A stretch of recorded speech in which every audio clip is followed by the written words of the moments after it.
Now they have perfect roads all across that republic, and people are wholeheartedly grateful. These are the basic, most necessary things, and we'll do more. We'll go beyond that. And as regards the new regions, I'd like to address the residents and all other Russian nationals. Well, we have the live broadcast that these regions have a very good potential to unlock, and potential and prospective tax revenues might be huge.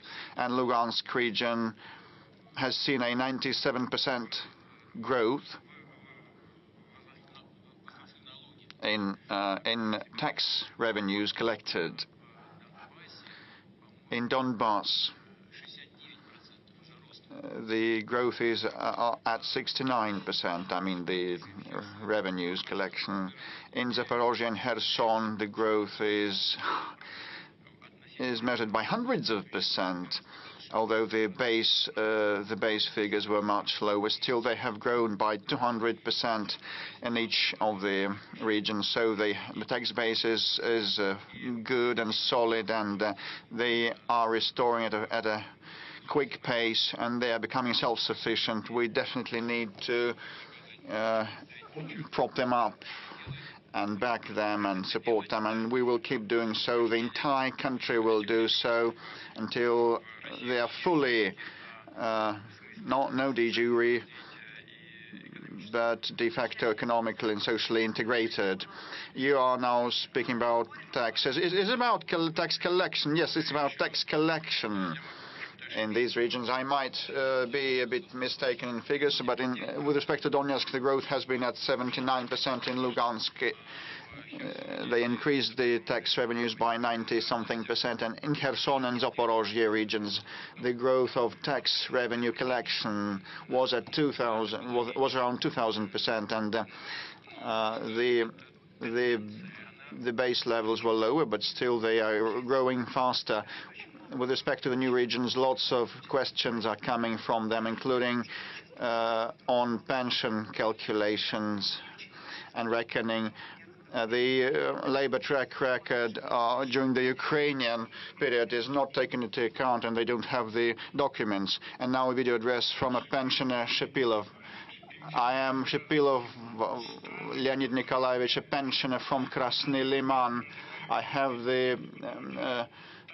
the work track record, the labor track record of 45 years, and now I live in Donetsk with my daughter, and Krasnolimansk is in hostilities, and my house got burnt, and my labor track record register also got burnt, and the only document I have is the certificate 5 POK.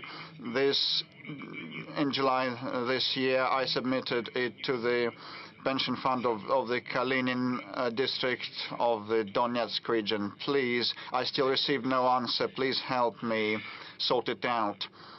Leonid Nikolaevich, these are actually day-to-day real problems of people. You need to confirm your job track record. But not long ago, a law was passed that all the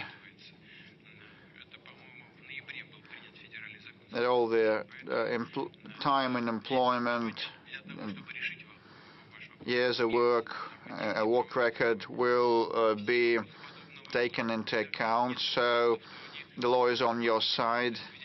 Even if you have no documents at hand, witnesses may come in handy, as well as decisions by regional commissions also may be made. And I'd like to ask the authorities of the region to assist resolving such questions, such issues without any red tape. Not long ago, I talked with Mr. Pushilin, head of the People's Republic of Donetsk, and he told me how he received a delegation from Africa, and we were happy to receive our guests and friends, and he's going to go to Africa also, which is good. We have to support the relations, but I would like to remind you that there is also Leonid Nikolaevich, whom you need to involve as well. And I hope that intergovernmental commissions, or inter-regional commissions, inter-agency commissions will be operating efficiently. Again, there is now a federal law that was adopted a short time ago. There are lots of addresses about laws, documents. It's not about pensions, also about education and rights for property. But I already mentioned these issues are governed by decisions of interagency commissions and so-called witness records. It's not about a judicial proceeding, but it's about obtaining authentic information from neighbors and so on. Housing is another important issue, and there are lots of calls and questions from Mariupol, from those who expected to receive a housing as compensation. I'll quote some of them. Mariupol needs assistance for housing construction. It was an SMS with such a text.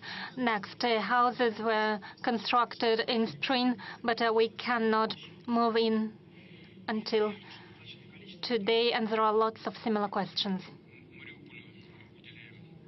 Well, Mariupol is in the focus of our attention, and it is right, so it is a big city. Before the beginning of hostilities, it officially had about 430,000 residents.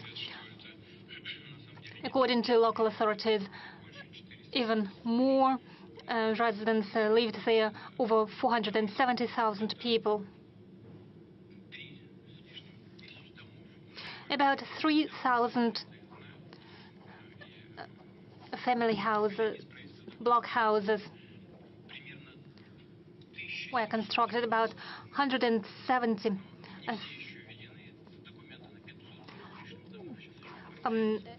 about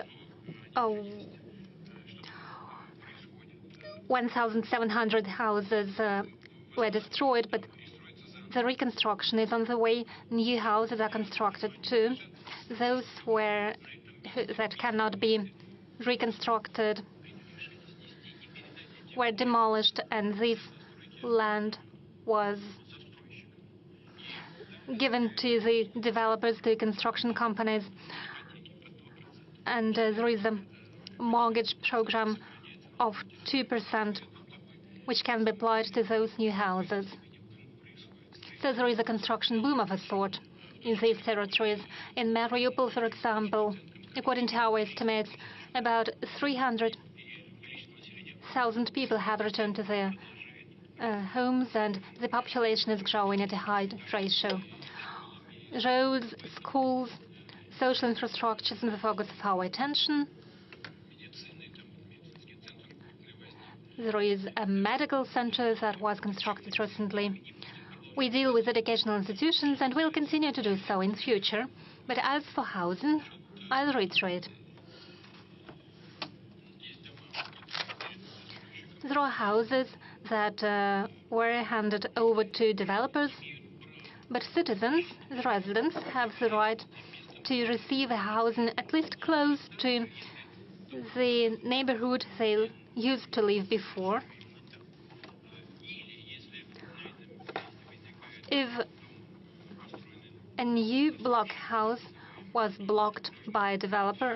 constructed by a developer in this neighborhood, the person should receive an apartment close to the neighborhood where he or she was living. There are about 5,000 unattended apartments in the house, and they have to be redistributed among the citizens. Of course, some people are returning, but we have to regulate it and resolve these issues. But I can say for sure, all those who are entitled for compensation, all of them will receive it. If it's not the case, please appeal to regional authorities. There are centers for decision-making. They were established, if I'm not mistaken, it is located in Marata Street.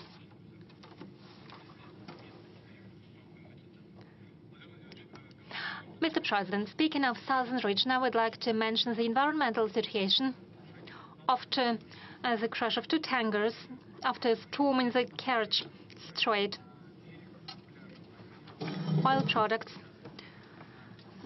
were leaked near Anapa, and it is now moving and migrating towards Galanji. The situation is deteriorating. Employees of emergency services and common residents are now trying to provide assistance, and I invite you to watch this short video. Anapa has never seen such a devastating environmental catastrophe before. About 45 kilometers distance is affected. Birds are affected. There are new and new waves bringing oil products again and again. It all has affected the sand and the resorts of our region. We cannot improve the situation alone.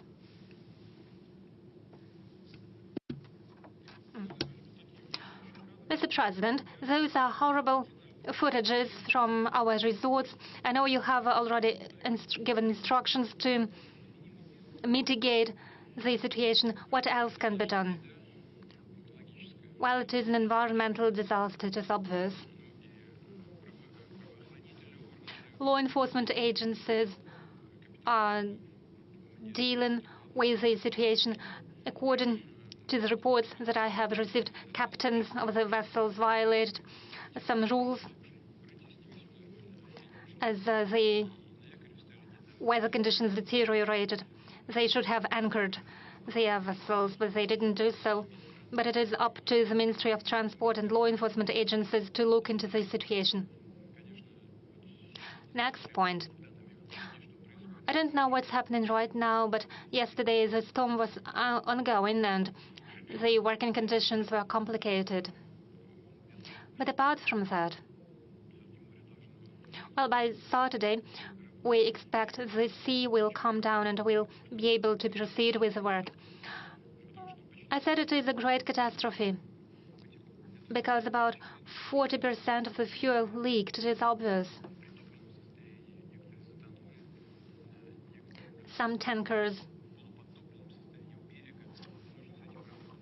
are close to the shore, some are a bit further away, and we have to deal with them. 2 different services, like the Ministry of Natural Resources, the Ministry of Transport, the EMERCOM, the Ministry of Emergency Situations, are involved. These works should be coordinated. I instruct the government to organize a working group. It is headed by Mr. Savelyev, Vice President in charge for transport issues, and all services are involved. Regularly, I receive reports with updates.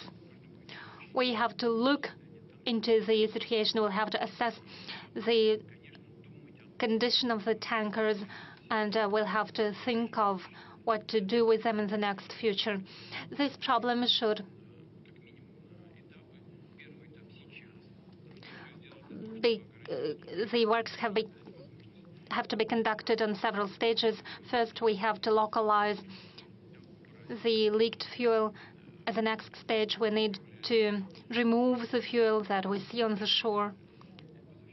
Yesterday, or the day yesterday, Governor Kondratiev told me he established a group of about 4,000 people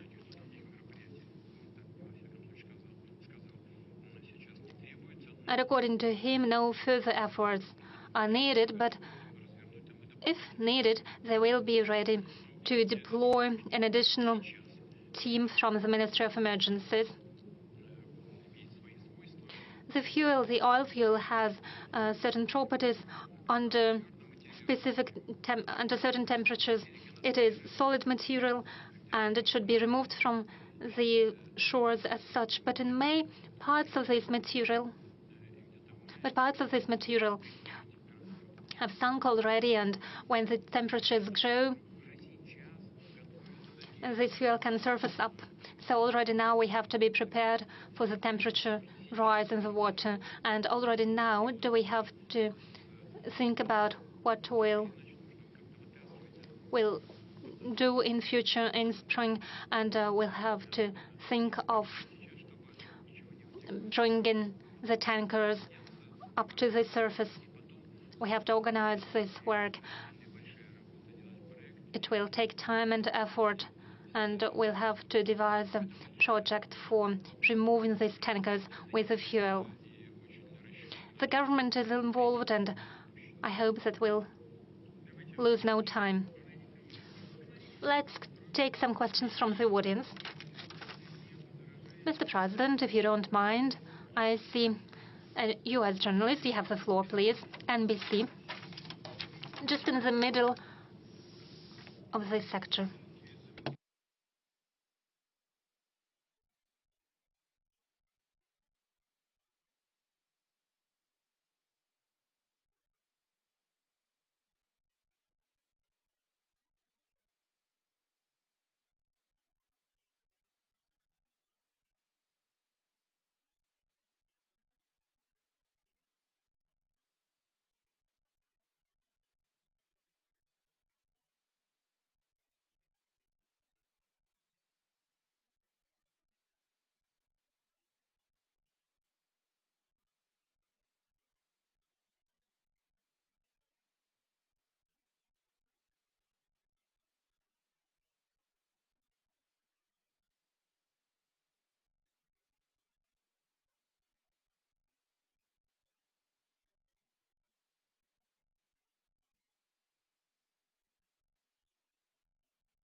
Would you please reiterate, your journalist, where did he go missing?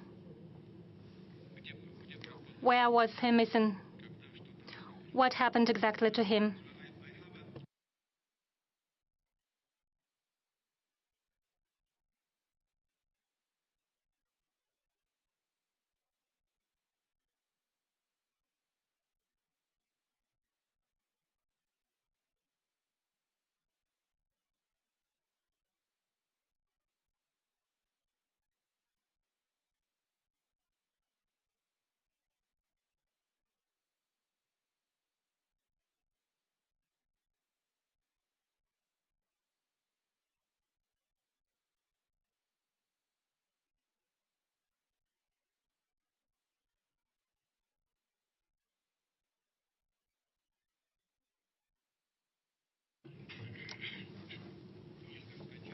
I see. Please take your seat. Well, frankly speaking, I haven't seen President Assad yet, after he came to Moscow. But I plan to do so, and I will have a conversation with him. We are adults, we understand. 12 years ago, a person went missing in Syria, 12 years ago. We understand what situation was in place 12 years ago. Active hostilities were ongoing from both parts, from both sides. Does President Assad himself know what happened to that U.S. citizen, to the journalist who performed his journalist duties in the combat area? But nonetheless, I do promise that I will ask this question to him. We can ask the same question to those people who are controlling the situation on the ground in Syria today. You asked what we can offer, or I can offer, to the President-elect Trump when we meet. I do not know when we are going to meet, because he does not speak about that. I haven't spoken to him for more than 4 years now. I am prepared for that conversation at any time. I will be prepared to hold a meeting as well, if he so desires. You said that this conversation will take place where I'll be in a weakened state. Dear colleague, well, I'm saying dear and distinguished colleague, because though despite all persecutions of our media, Russian media, you are allowed to work here freely. Isn't that good already? To you and to the people who pay your salary in the United States, we'd really like for Russia to be in a weakened state. I'm of a different opinion. I think that Russia became much stronger over the past 2 or 3 years. Why? Because we are becoming a truly sovereign country. We are largely independent of any country. We're prepared to stand our own in terms of economy. As for the economic growth rate, I have already spoken. We're strengthening our defense capacity. Our combat readiness of the armed forces today, and I'm speaking very confidently here, is at the highest, is ranked the highest in the world. The same applies to our defense industry. We're increasing the production of everything that's necessary for the army and the fleet, both for today and for tomorrow. We're doing that very confidently, actively. The same cannot be said about our adversaries. We already spoke about the success of our armed forces. This happens largely due to the increase in production of defense industry, the output of defense industry of Russia. As I have said, we're doing that confidently and in a streamlined fashion. I spoke about the movement forward of our army at the line of engagement. How is this achieved? It is achieved by the presence of equipment that I have already mentioned. Yes, indeed, almost all of NATO countries are fighting against us. We spoke about our inflation rate, but what's happening over there? One shell of 155 millimeters. It used to cost, a year ago, about 2,000 euro. Now it costs 8,000 euros. The price has increased fourfold if the hostilities continue at the same tempo. Not only 2% of the budget for defense, which was always done at the insistence of the President-elect Trump, will be enough for NATO countries. Even 3% won't be enough. The training, combat readiness, the morale of the Russian army is at such point right now that is unparalleled by any army in the world. Therefore, I believe that to a great extent, Russia today is in such a state that we have been trying to achieve. It has become stronger. It has become a truly sovereign country. And will make decisions without taking anyone's opinion into account, will follow only our national interests. You mentioned Syria. Well, you and those who pay your salary would like to present everything that's happening in Syria as a shortcoming or a defeat of Russia. I'd like to assure you that is not so. And I'll tell you why. We have come to Syria 10 years ago. So in order to prevent the creation of a terroristic enclave, the likes of which we have seen in the other countries, for example, in Afghanistan, in general, we have achieved our goal. Even those groups that used to fight with the Assad regime, with the governmental forces, they have evolved as well. It is for a reason that today many European countries and the United States would like to establish relations with them. If they are a terrorist organization, how come you're trying to do that? Then that means that they have changed. That means that to a certain extent, our goal has been achieved. We did not have ground troops in Syria. They simply were not there. We have 2 military bases there, an air base and a naval base. The ground operation consisted of the troops of the Syria itself and of some, and it's an open secret, of certain pro-Iranian paramilitary forces. We have returned the troops of the Special Operation Forces. We have withdrawn them from there. But what was happening at the time? When the groups of armed opposition came close to Aleppo, Aleppo was defended by about 30,000 people. 350 fighters entered the city. The governmental troops, as well as so-called pro-Iranian units, have left the city without fighting. They've blown up their positions and just left. The same happened with some exemptions. There were some hostilities there, but the same happened all around Syria.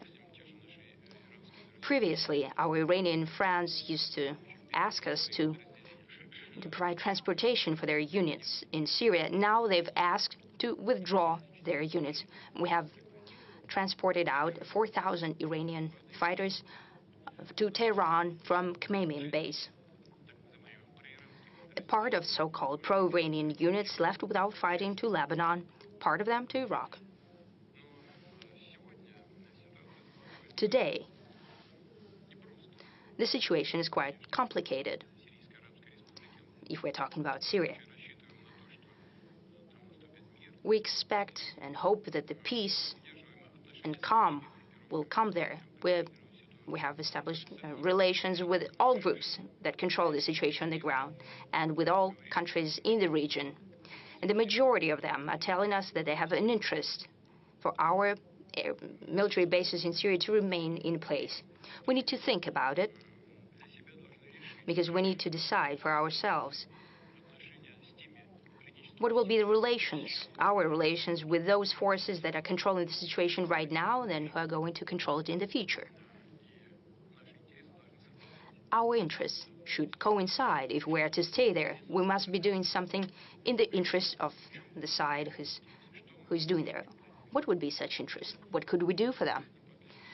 This is a question that requires accurate and painstaking working through. But now, even now, we can do something using these bases as well. And we have proposed that to our partners already. Those partners who are on the territory of Syria and in the neighboring countries. We have proposed that we can use the air base of Khmeimim to deliver humanitarian aid to Syria. This was accepted with an understanding and with desire to organize this joint work. The same applies to the Tartus naval base. Whoever would like to present Russia as weakened, and as you're an American, I would like to remind you of a well-known writer and a person who said at a certain time, "The rumors of my death are much exaggerated."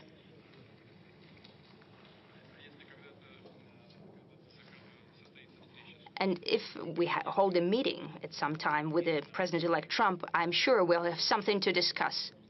Mr. President, one more question about the death, the assassination of General Kirillov. Yes, the assassination of the general. You said that an attempt at assassination, and I am thankful to you for this, because you have acknowledged indirectly that this is a terrorist attack.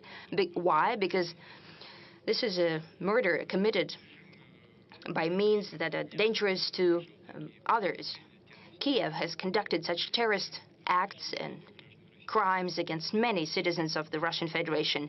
Right now in Kursk, when they're shooting civilians, I mean the Kursk region, and done at the territory in other regions, your colleagues were killed. Terrorist attacks against journalists were conducted as well. I don't mean you personally right now, but I mean the Western journalists in general. We've never heard condemnations of such terrorist attacks. So I'm thankful to you right now that at the very least you have remembered that. Let's work with the audience as well, because we have tremendous interest. I see Tartara and BRICS and I'm sorry. I would like to address our American colleague. Do you hear me? Do you have any other questions? If you have any, go ahead and ask them.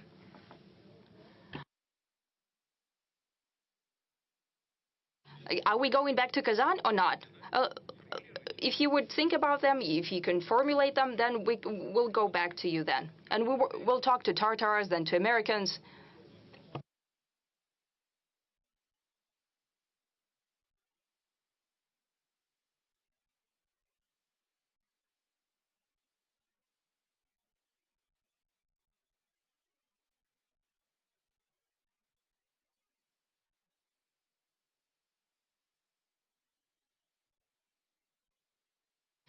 Yes, sorry that I've missed this part of your question. This is a very important part of your question.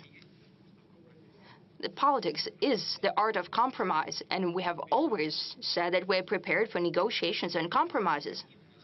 But the other side, the adversary, has refused to hold negotiations. But we're always prepared for that. And the result of such negotiations is always a compromise. We have achieved an agreement, in essence, in Istanbul at the end of 2022. And I'm saying it for the 100th time now. The Ukrainian side has initialed the document. That means that in general, they were in agreement with it. But while they went back on their position. Well, it's clear why they did it, because your ally, Mr. President, Prime Minister Johnson, with a great hair, a person with great hair, traveled there, and he said that they need to fight to the last Ukrainian. That's what they're doing now. They're running out of Ukrainians who would like to fight. I don't think there are any left. We're prepared. But the other side must be prepared as well, to negotiate and to compromise. Thank you. Go into Kazan. So we're done with the yes. Let's talk to Tartars now. Thank you for this possibility to ask questions. Tatar Inform. BRICS after Kazan summit has reached an unparalleled level. It's hard for me to remember such a gathering in Moscow. Dozens of heads of state, Narendra Modi, Xi Jinping, and so on. So your expectations about standing off to the Western world order, have they been fulfilled fully? And a follow-up question. You responded to my question last year, and you said that Tatarstan is a showcase of peaceful coexistence of nations, religions, and peoples. And the same can be said about BRICS, because this is a combination of very different countries. Hence the question, do you see an opportunity to create the headquarters of BRICS in Kazan, maybe of Russian part or of the organization in general? Arthur, you said that Moscow hasn't seen such a gathering of leaders of different countries. You're quite right. Yes. But they gathered in Kazan, so thanks to Kazan for giving us such a platform. This is number one. Now, number two. As for headquarters, we were not planning to create any. Well, there's several tools that we're creating that are working in the interest of the whole organization. Naturally, we'll use all opportunities of the capital of Tatarstan that were created there over the past decades. Kazan made a tremendous quantum leap in their development. Without an exaggeration, this is one of the best cities of Europe. And I say that with great pleasure. We're proud of Moscow. This is one of the largest and the best megapolises of the world. Kazan is also developing very fast and very successfully. I remember Mr. Mintemiev, we traveled with him to the outskirts of Kazan, and people used to live in dugout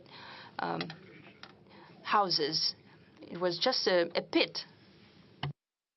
But I have to say right now that it's all so clean and wonderful and nice and beautiful. And right now the city is all but transformed. It's a wonderful city.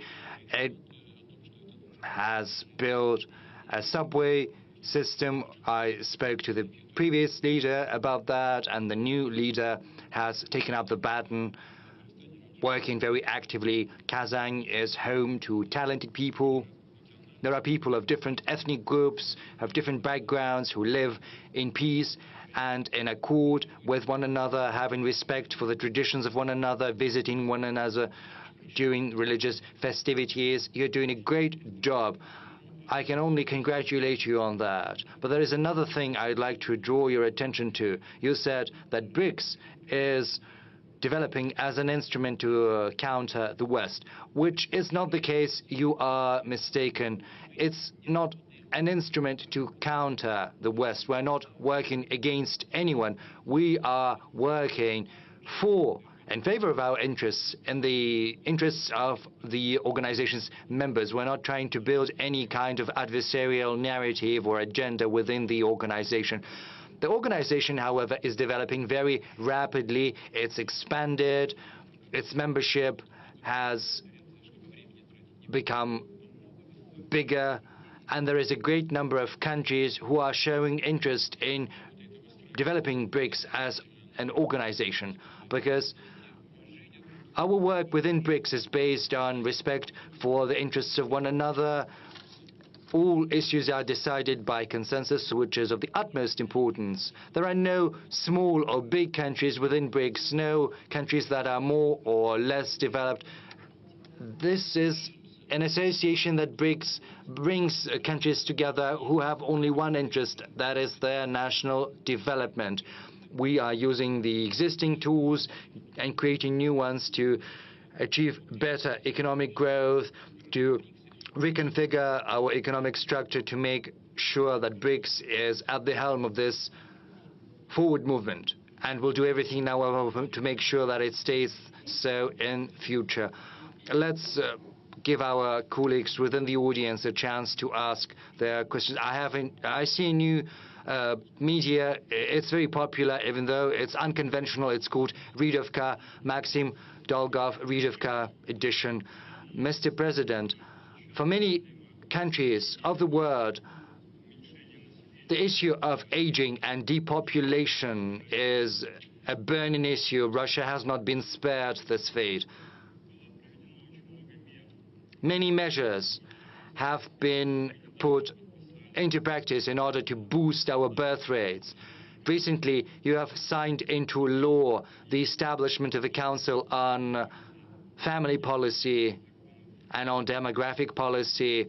But what happens if these measures do not prove to be sufficient? We'll enhance them, we'll improve on them. Please sit down. This is a question of utmost import, and it's a key issue not just for Russia but for the rest of the world, because many countries across the world are facing the same problem as we are. During the Soviet times,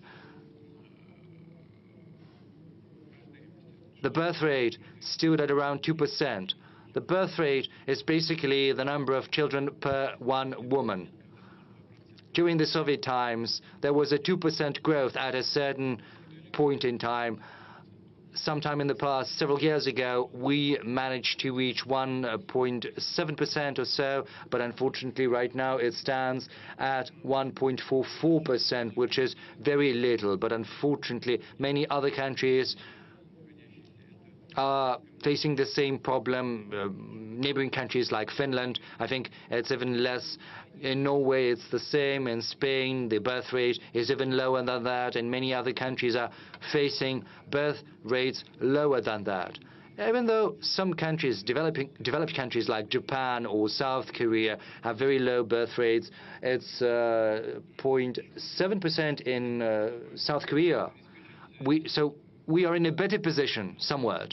But in order to make sure our population is replenished, we have to raise it to 2.1%. And in order to make sure that our population keeps growing, we have to secure a 2.3% birth rate. I spoke at length about what had been happening in the previous decades. We had a trough during the Second World War in 43, 44, and then after the collapse of the Soviet Union, we had a similar plunge in the birth rates. I'll spend 2 minutes to speak about that. So when a small generation reaches the age of giving birth to children, it also gives birth to children to a smaller generation. And unfortunately, these trends in Russia have overlapped. The trough after the Second World War, and then the plunge at the top after the disintegration of the Soviet Union. So it's kind of a sign line. And unfortunately, we had a 30% plunge of women who are capable of giving birth, who are in this age. And we need more girls, more women. What are we doing to rectify this situation? We have put forth a whole program dedicated to this issue. We are improving the instruments, enhancing them all the time, year in, year out. There are certain tweaks and changes. We have the allowance to families with children, which is an efficient instrument. We are paying this allowance starting from the pregnancy, and by the time the children reach the age of majority, that is 18 years. And more than 10 million children are getting this allowance, and around 320,000 pregnant women. Secondly, we have a unique instrument we have come up with, which is unique in the world. That is the maternity capital, which we are always refunding and rebuilding. We're also keeping the instrument of family mortgage at 6%. We will talk about mortgage, I think, later. We'll talk about construction, but this family mortgage is a family we are keeping active. We are also paying 450,000 rubles to every family with a third child to make sure they are capable of paying back that mortgage. We're also improving everything, healthcare that is related to, and education that is related to maternity, to childhood, and we're also going to continue doing that. I'll take this opportunity to address all the leaders of the Russian regions. This is where you should start in the morning and finish in the evening, because it's a challenge for many countries across the world and for Russia in particular, because the people, population is the backbone of a country. Territory is good, but it has to be populated with citizens. Though I think we're doing a lot, but apparently it's not sufficient. And we can say that we're doing some useful things, but we will only have succeeded once we have reached the objectives that I've just enumerated. Actually, we're getting many messages from families with many children. There is this problem. There is this single allowance. But once the mean salary is superior to the minimum level established at the region, then they are not getting that allowance, and unfortunately, even if the discrepancy is very small, they're not getting the money. We are giving the floor to Anna from Surgut. She's got 5 children. Anna, over to you. Hello, Mr. President. My name is Anna Alikova. I was born in Surgut. I live in Surgut in Khanty-Mansi Autonomous District. I've got 5 children. One of them has a disability. Starting from July 2023, I've been applying for an allowance every month, but I'm denied that allowance because my salary is a little more than the minimum wage. Once it was 400 rubles. So when I get a pension for the child who has a disability, is that considered as part of my revenue?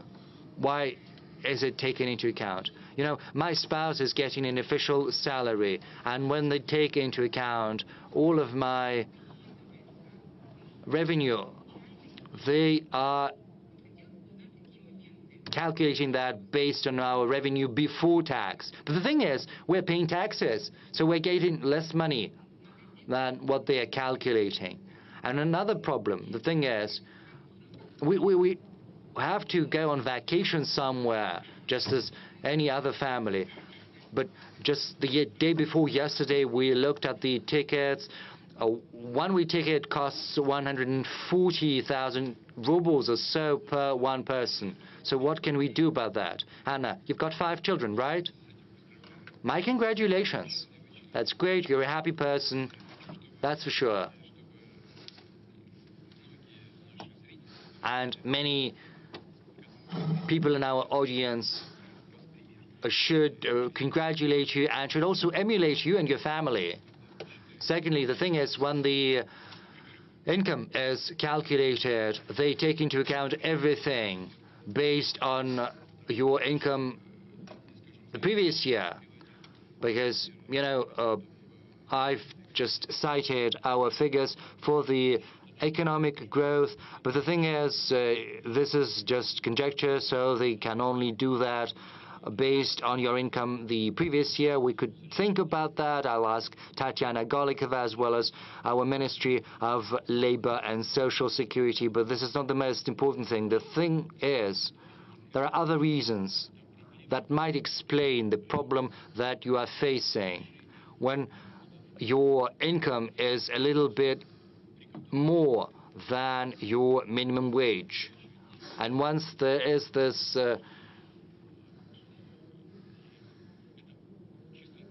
discrepancy, then you're not gonna get the allowance. This is a very formal approach. We were thinking about how to avoid this similar situation, the one your family is facing, and we have a solution. We have to recalculate the income tax, and then we have to give at least a 7% tax rebate based on the tax your family has paid. I think this will be able to compensate the money you're not getting due to the fact that you're not entitled to the allowance. We'll have a look at that. We'll see how it works. The government believes that this will be able to give you back the money you're not getting normally due to the fact that they're denying you the allowance. This is a recent decision. We are going to look at how it's been implemented. Secondly, you spoke about travel and going on vacation. We know about the problem. I've spoken to the leaders and to the heads of the industry. You know, our aviation industry is very stable. Last year it was 105 million passengers. This year it's going to be 111 million passengers that have used air transport. So we are coming up with a solution. There are going to be benefits provided to children with to families with many children. There has to be a 50% discount or so. But the thing is, air companies are giving their own benefits, but this is not a standard tariff, and it's just a little lower than the normal tariff, and they're kind of circumventing the rule. This practice needs to be stopped. I fully agree with you. A full discount has to be provided. So I would like to ask the government to resolve it before January the 14th next year. And as for this 7% tax rebate on income tax, this is a solution we're going to look into and see how it works. Thank you.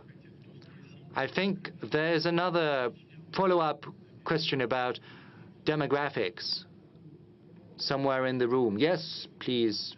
Where are you? Dr. K, Chechen Republic. Mr. President, you are talking about demographic growth, how important it is, and you are citing the example of the Chechen Republic.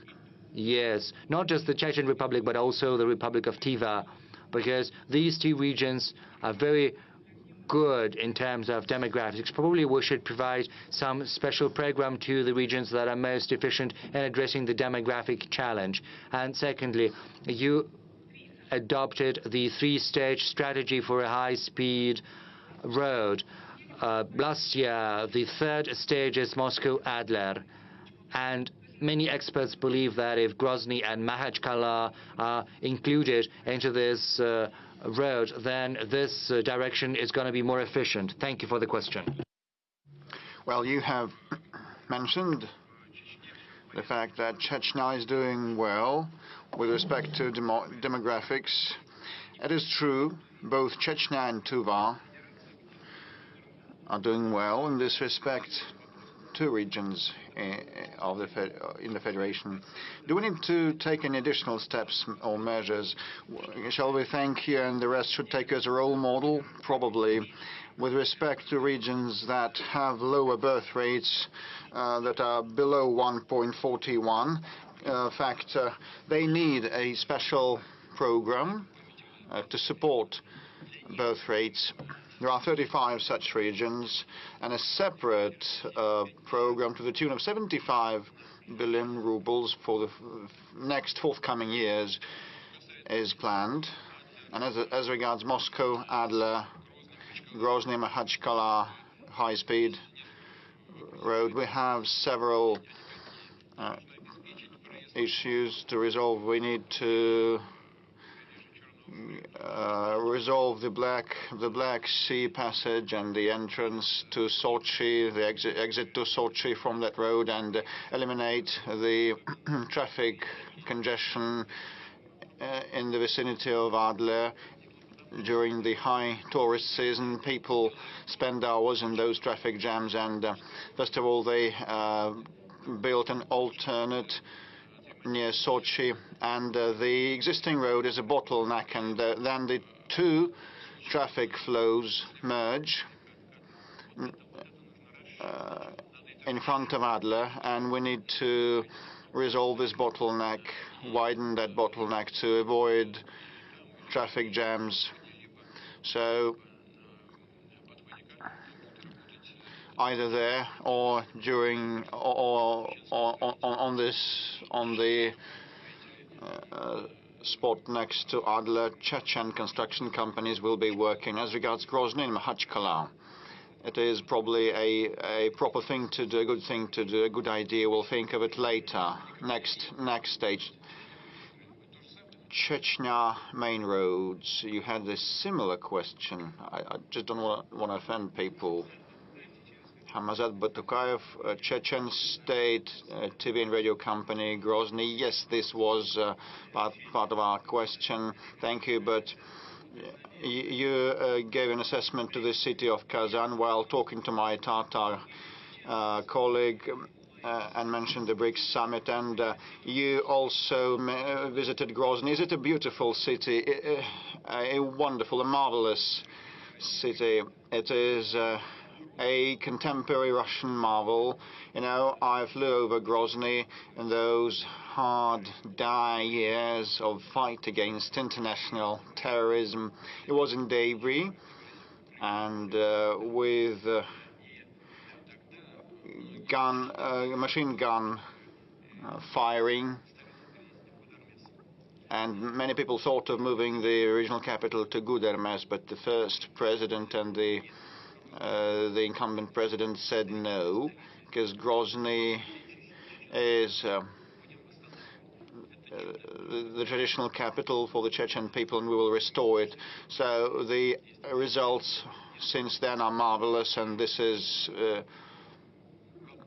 the merit of the incumbent president, and the entire Chechen people is credited. Also, their hard-working character, and look at the mosque, spectacular architectural edifices and forms.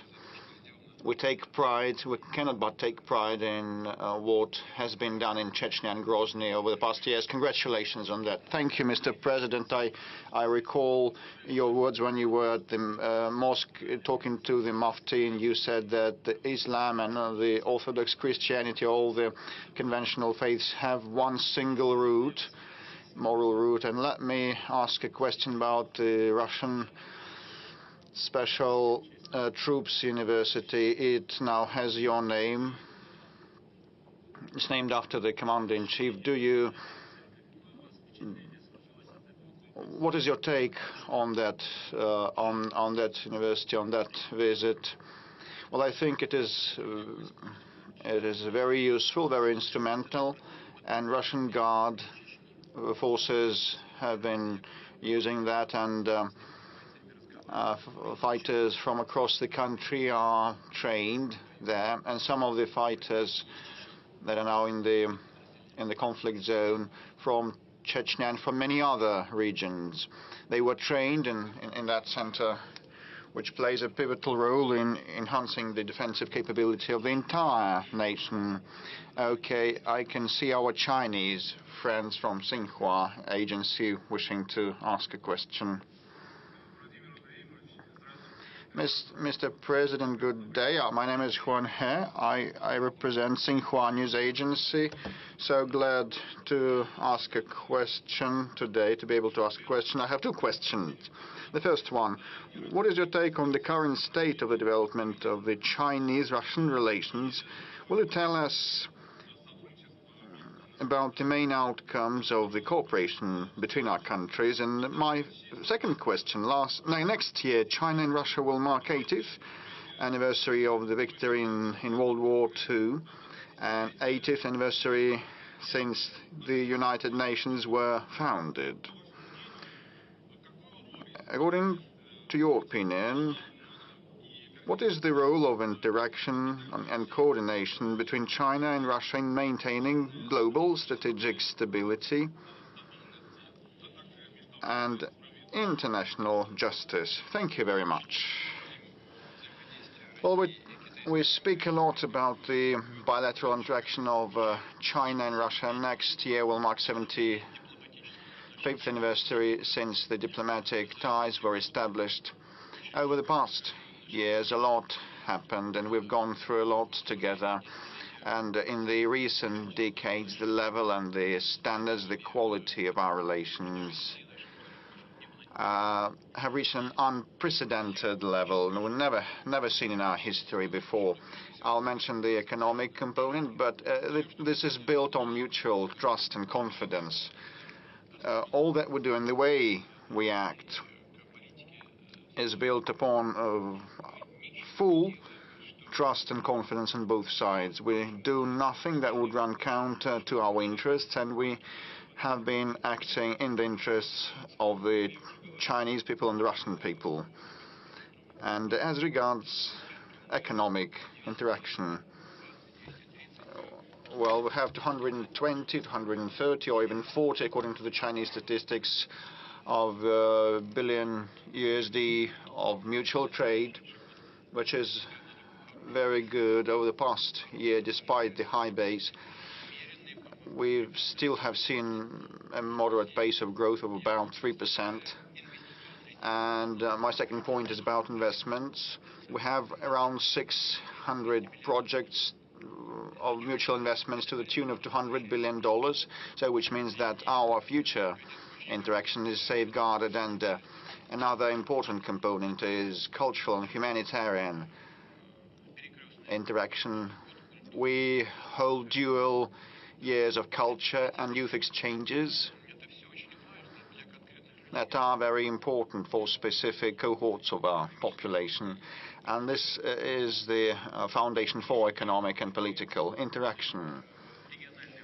Also, our regional interaction is of significance. Heads of regions speak to one another. And Malta and vodka is on the table, but, you know, they know the happy medium.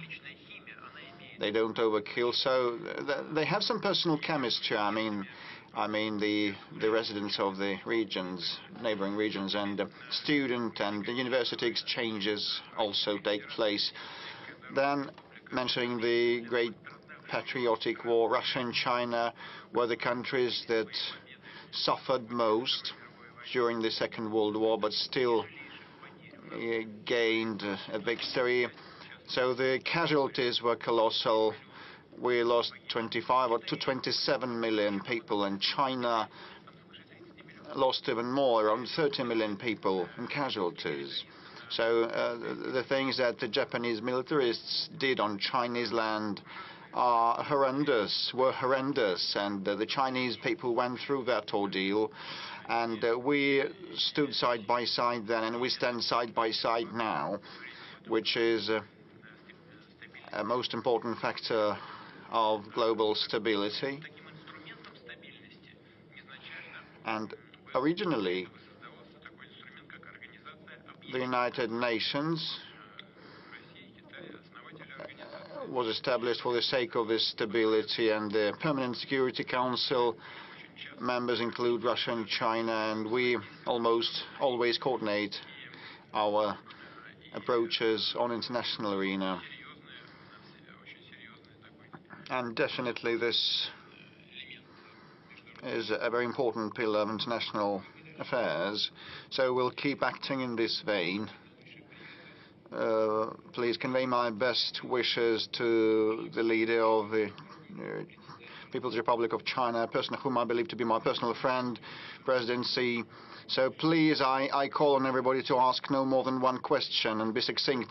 Kuban region in the central sector. Please ask yours. Good afternoon. Krasnodar region, the Lights of Kuban newspaper, Marina Smirnova. The question is as follows. Nowadays, the talks are rife about the migration issue.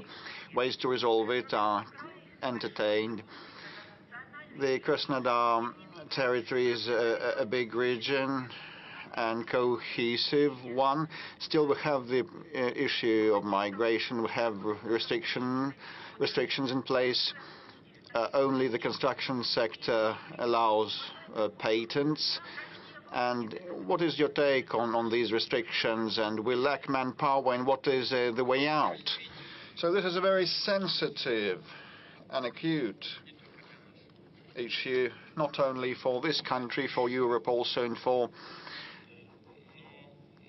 even more acute for Europe. So we lack manpower. Yes, this is true. We have unemployment at 2.3%, which means it's almost inexistent.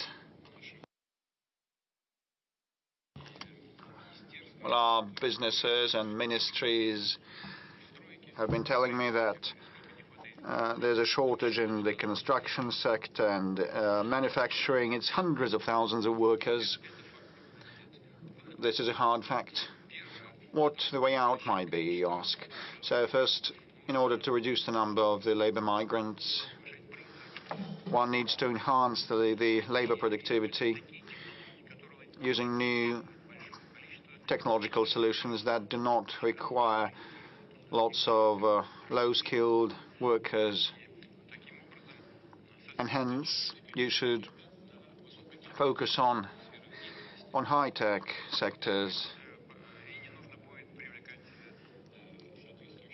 So there will be no need to bring in more low-skilled migrants.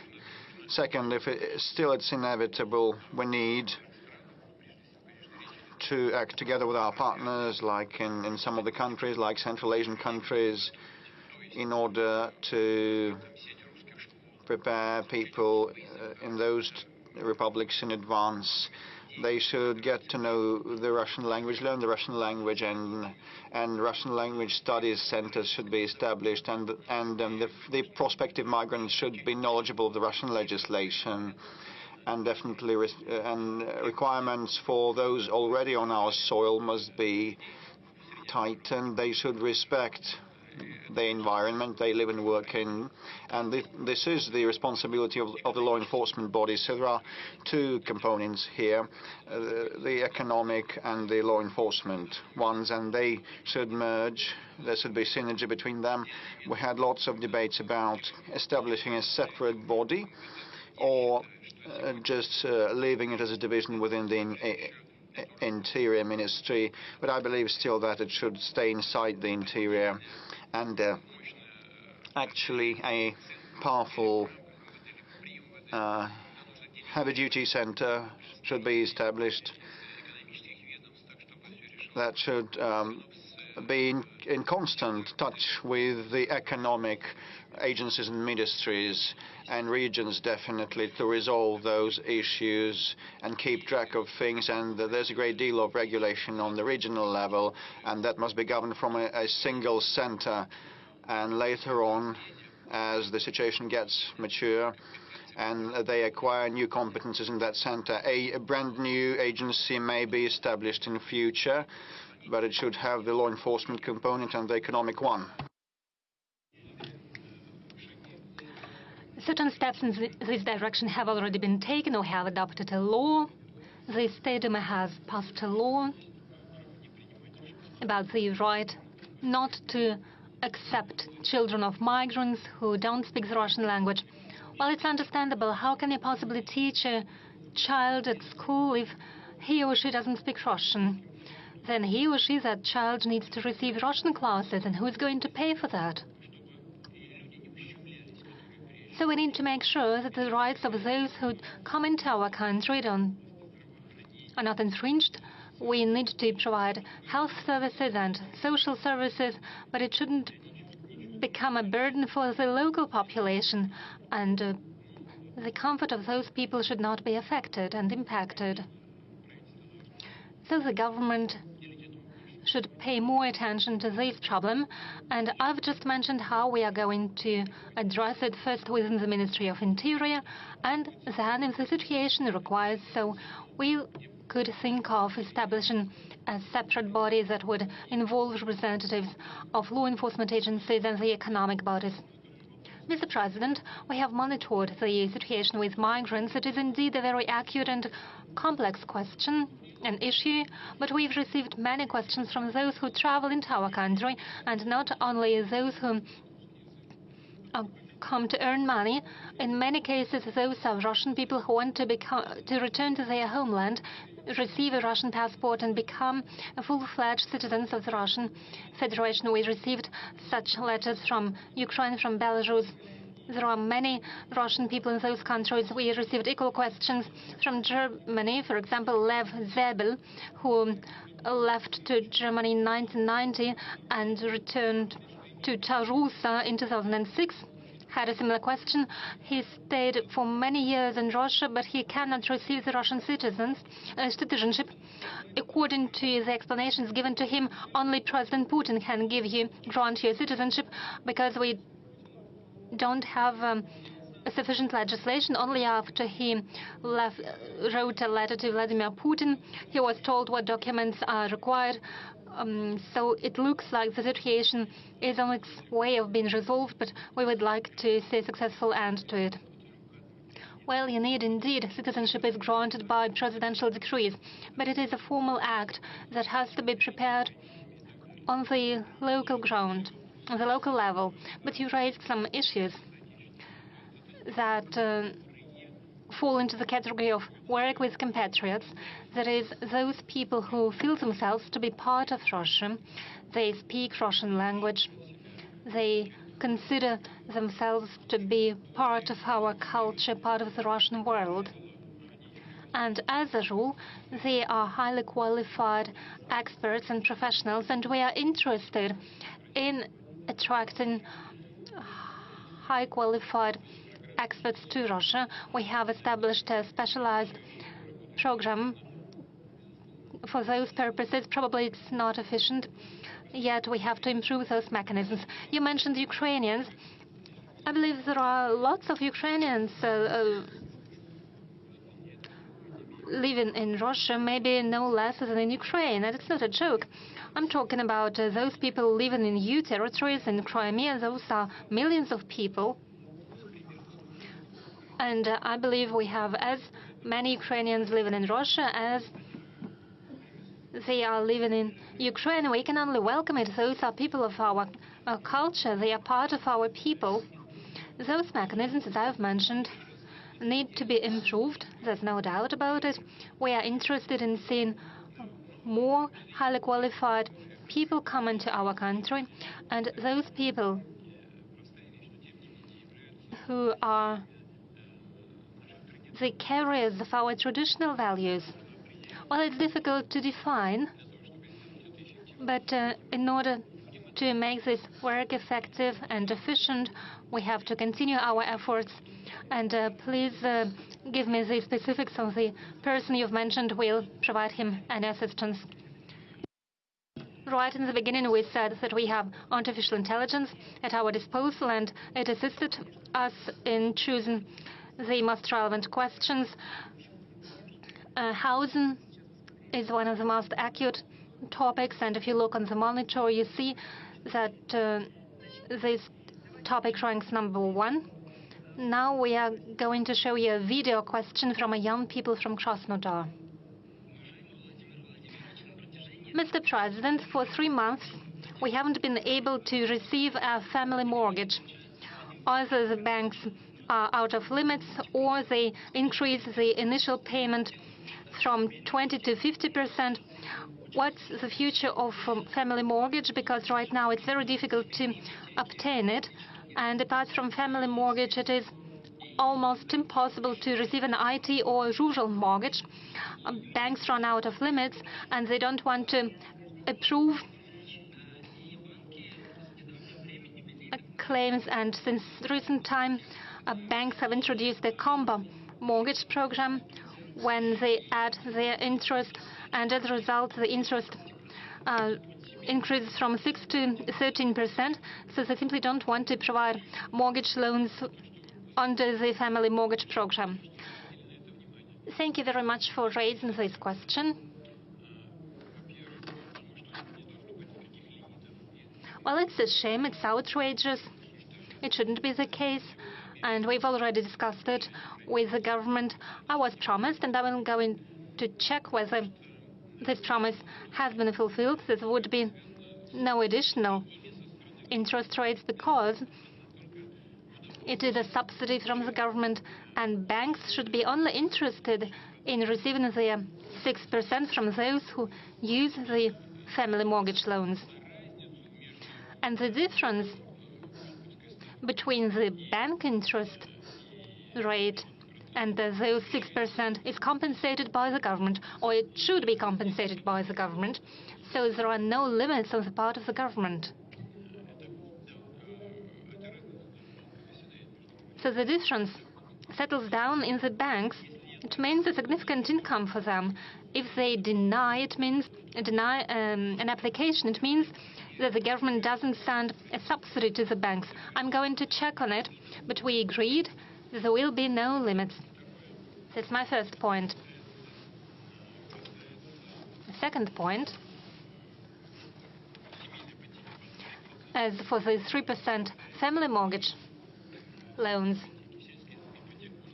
and as for the rural mortgage loans, the ratio is 3% for the rural mortgage loans and 3% for the family mortgage loans. Last year, we constructed 110 million square meters of new housing. It is a record since Soviet times. 50%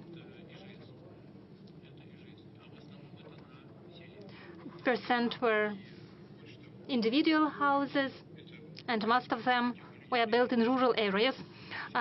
People aged about 40 years take these mortgage loans. They move into rural areas, settle down there, they build families, and these mortgage loan programs should have no limits. About several billion rubles are allocated from budget for these purposes, and it should be preserved. Same for IT experts mortgage loans. It is at about 5 or 6%. It is a preferential rate, and it applies to not so many people. Some experts suggested that this program should be closed, but I think it doesn't make any sense. And I ask the government to provide the necessary subsidies. And it also applies to the Far East regions. Yes, 2% for the Far East, 2% for the new regions. Yes, and now I suggest that we move on to another acute topic, that is phone frauds. Every day we appeal to our audience on TV. Yes, I mentioned 110 million of square meters.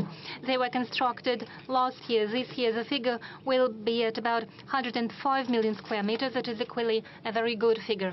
Yes, phone fraud. How topical this problem is, we can see from the amount of money that was stolen from the citizens by criminals. Criminals pretend to be representatives of the central bank or federal security service, and they move citizens to take loans or give their money to the criminals. I suggest to hear a video address from one of the victims. Good afternoon, Mr. President. My name is Yelena. I'm a pensioner. Recently, I became a victim of criminals. They hacked my account at Gosuslugi account, and now I have a debt of a great debt, and I simply cannot pay it off. How is it possible that banks approve such illegal loans while I receive a very small pension and banks don't request any information, and at the same time they approve such loans? They approve loans that are much greater than my monthly income. There are lots of pensioners who fell victims of criminals. Shouldn't we ask banks to better control the activities of their officers and better check the applications from pensioners? Thank you. I can only agree with you. Yelena, you are quite right. There are not more comments to be made. Indeed, banks can issue loans very quickly, momentarily. But they must check the ability of a person to pay. And there is a regulation according to which if more than 50% of person's income should be paid to serve the loan, in that case, such loans are more expensive for the banks, and the pressure on the bank capital increases. There is relevant regulation of the central bank. But what's happening now is a source of great alarm, because the volumes, the scale of these fraudulent activities is outrageous. Recently at a Sber meeting, Mr. Graf, head of the Sber Bank, told me that in the whole banking system, from the territory of Ukraine alone, where these criminal fraudulent activities almost happen as part of a state policy, it is conducted under the supervision of the special forces of Ukraine. Only from Ukraine alone did the criminals deceive our people for 250 billion rubles. It is almost the scale of what the Hitler Germany did. They simply printed money and spread it in order to undermine the economy of the UK. Almost the same is now happening in Ukraine.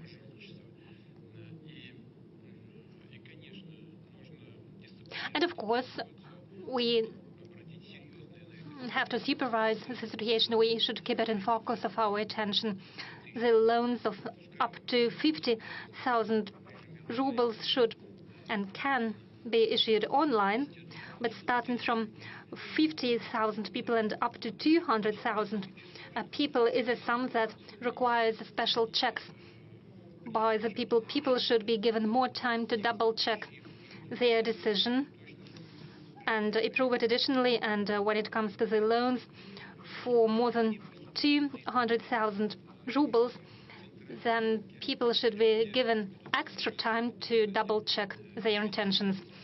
And we need to take the relevant regulations by the central bank, and the banks need to be regulated, those banks who issue such loans. that are uncovered. And there is another problem of which Governor of the Central Bank and the Ministry of Interior have reported me.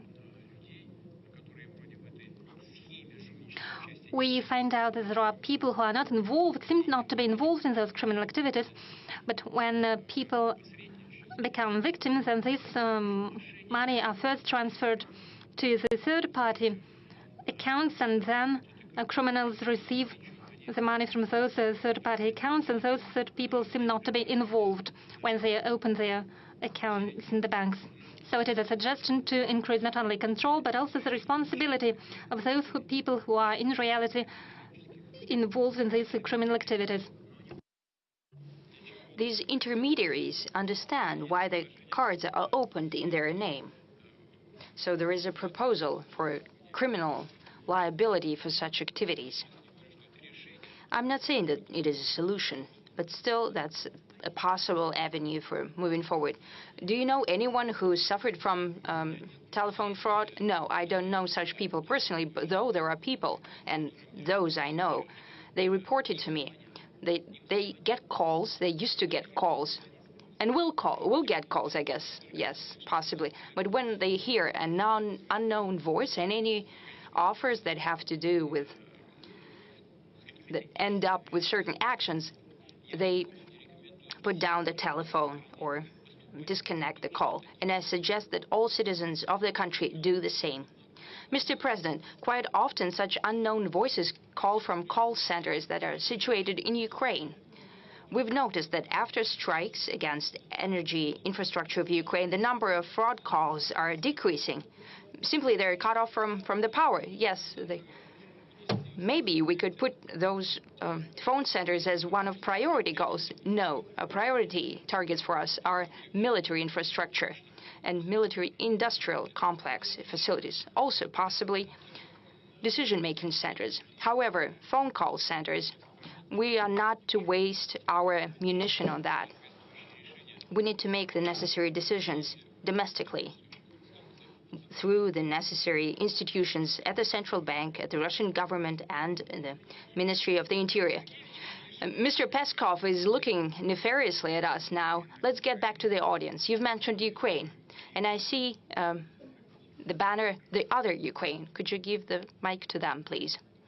Mr. President, Galina Merkulova, I'm deputy head of the media resources of the international social movement, the other Ukraine. We represented the interests of millions of Ukrainian citizens. In the Ukraine itself, unfortunately still under the control of the Kiev regime, as well as in Russia, European countries. We have opened 55 branches of our organization. Our movement believes that, the other Ukraine believes that the only way to save Ukrainians from the criminal, illegitimate regime of Zelensky, which has usurped the executive, the legislative, and the judiciary authorities, is to unite the two peoples, the Russian and the Ukrainian. What are the conditions for you to begin the negotiations with Kiev? If not with Zelensky, then with whom? One more important aspect. Right now, Ukraine sees the persecution not only of the Orthodox Church, of the Russian Orthodox Church. It is basically eliminated. What do you think about that? Do you think that the position of the Russian Orthodox Church has been undermined? Yes. Okay, now first and foremost, please sit down. About the illegitimacy of the regime, I have already spoken on the topic. As I understand, the inspirator of this movement, is this an organization or the other Ukraine? It's a movement. Okay, it's a movement. Inspired by Viktor Medvedchuk? Yes. Yes, we don't see each other. But I know that he also thinks that. Why is the regime illegitimate? And I'll repeat myself once again. The constitution of Ukraine does not have an indication of possibility of the extension of the mandate of the president, even during the martial law. There is just one authority, that is the representative, the council, that is Rada, the parliament, and their mandate can be extended during the martial law if necessary, without elections. And I understand that you know it. The thing is that the government, the whole governance in Ukraine is built around president who appoints the downward executives and authorities. That is the leadership of all intelligence and army institutions. So if the first, if a president loses legitimacy, the same happens downwards. So whatever they do, when they execute his orders, they become the accomplices in his illegitimate actions. That's first thing. Now, as for the preconditions for negotiations, we don't have any. We're prepared to hold a dialogue without preconditions. However, on the basis of what we have already agreed upon, and I have said it 100 times, what we have agreed on during the negotiation process in Istanbul at the end of 2022. Also, regarding the reality on the ground right now. We have presented the position of the Russian Federation. That was presented also during the June statement at the Russian Foreign Ministry. I don't want to repeat myself. It's all has already been presented. If not with the head of the regime, if he's illegitimate, then with whom? You know, if someone runs through an election campaign and proves his legitimacy, we're prepared to talk to anyone, even with Zelensky. But right now, if the Ukraine truly wants to go through a peace settlement, they're capable of doing that. They can organize this process in any way they want. But we can sign an agreement only with a legitimate person. And Rada and the chairman of Rada are legitimate, are the only legitimate people. But they're completely under control of the head of the state. But it's a formal issue. They can organize it in any way they want. But we need to sign this document only with a legitimate representative of a legitimate authority in the Ukraine. There was a question about the Russian Orthodox Church as well. Yes. You know, what's happening with an Orthodox Church, that's unparalleled. This is a blatant violation, an outrageous violation of human rights, of rights of believers. The church is being tortured. This is akin to being slaughtered.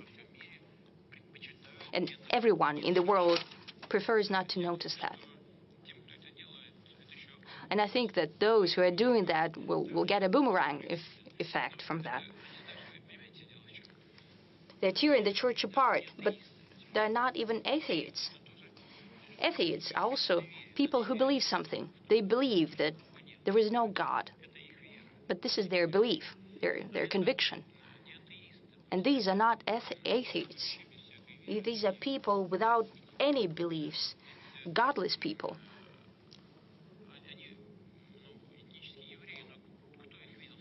They're ethnic Jews, but has anyone seen them in a synagogue? I don't think so.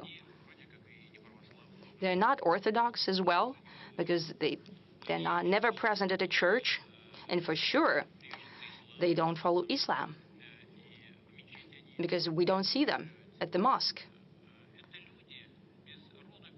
These are people without kin or memory, with no roots. They don't cherish what we cherish, and the majority of the Ukrainian people cherish as well.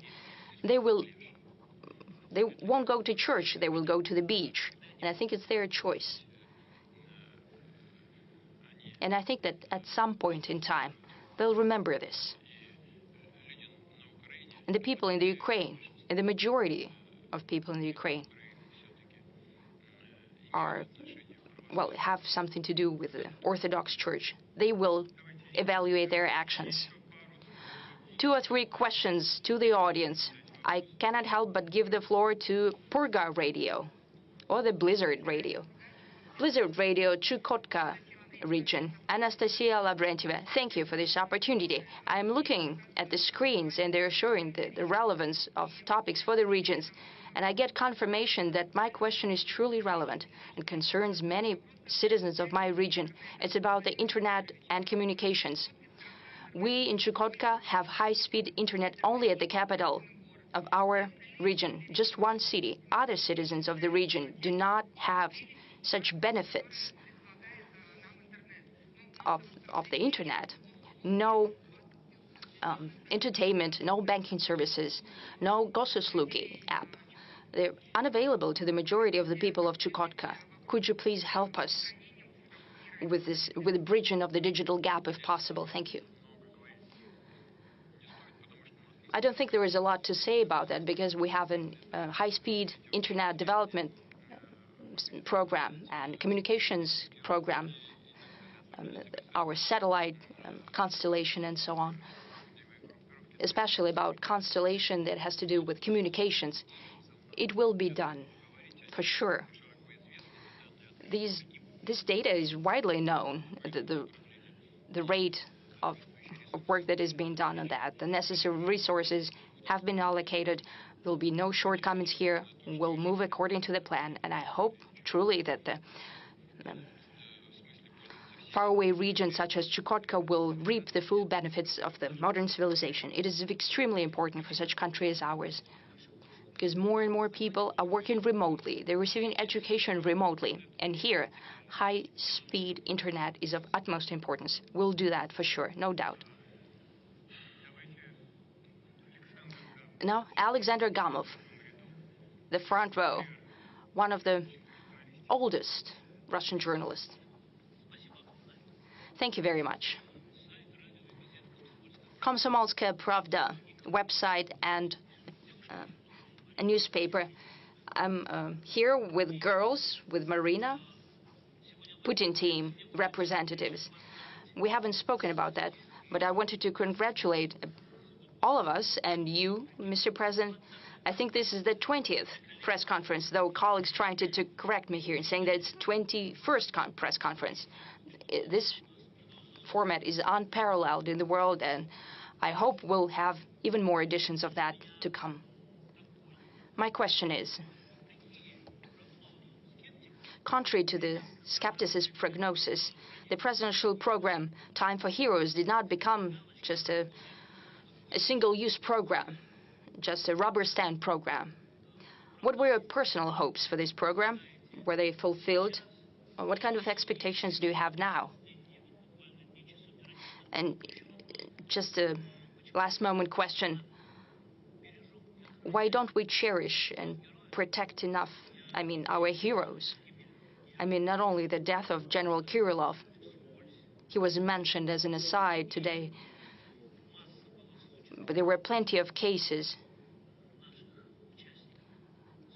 when our participants of the special military operations were offended, or later the law enforcement interfered, but there were many cases. Now more to the Time for Heroes, the program. I represent the heroic newspaper Komsomolskaya Pravda during the Great Patriotic War. This was a newspaper with frontline correspondents. And right now, since 2014, we have been producing a newspaper in Donetsk and Donbass and Luhansk as well, from the front lines. Next year, we're celebrating 100 years on the 24th of May. My colleagues asked me to give you the invitation for you to come to us. We have Mikhail Petrov here, and he spoke how we celebrated 120 years of TOS. And they received an order. We're waiting for you on the 24th of May at 12 a.m. sharp. Will you come? I will try.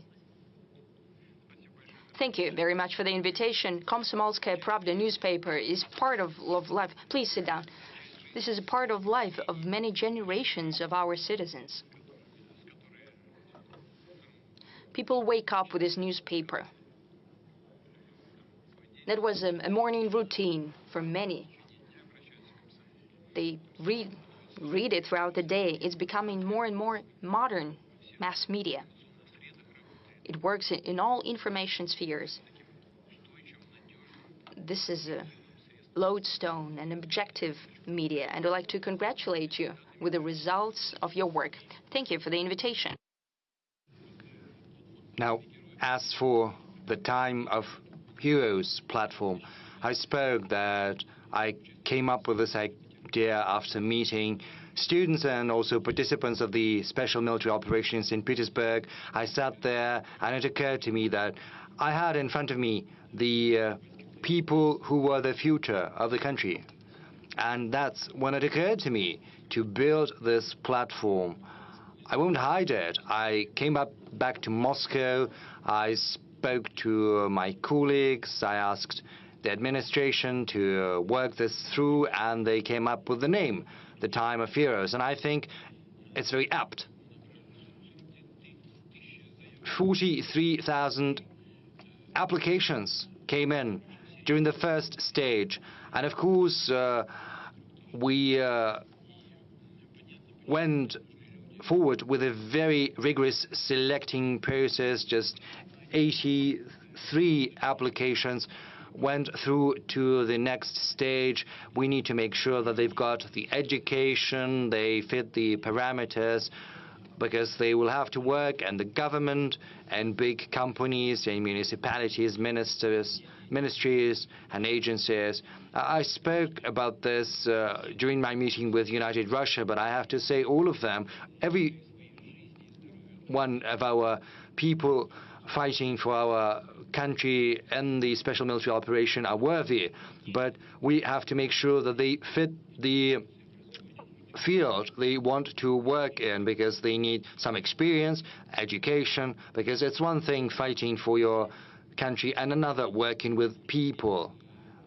You have to have a certain predisposition as well as a talent, because these activities are somewhat different.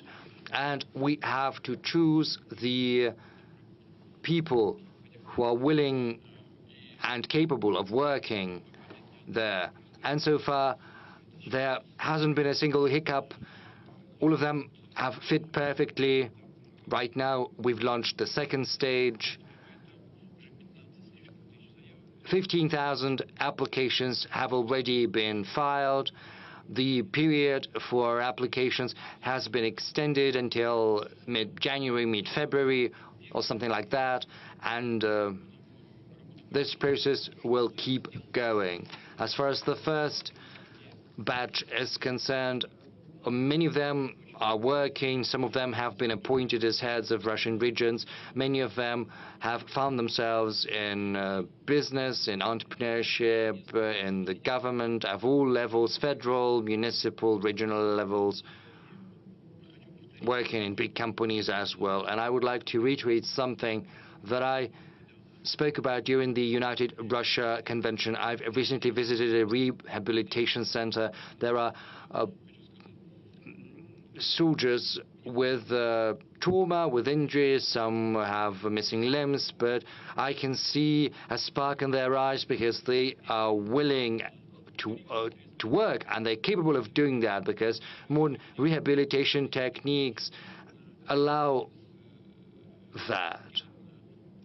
They can work in a fully fledged manner without any health restrictions. The only thing they need is a helping hand.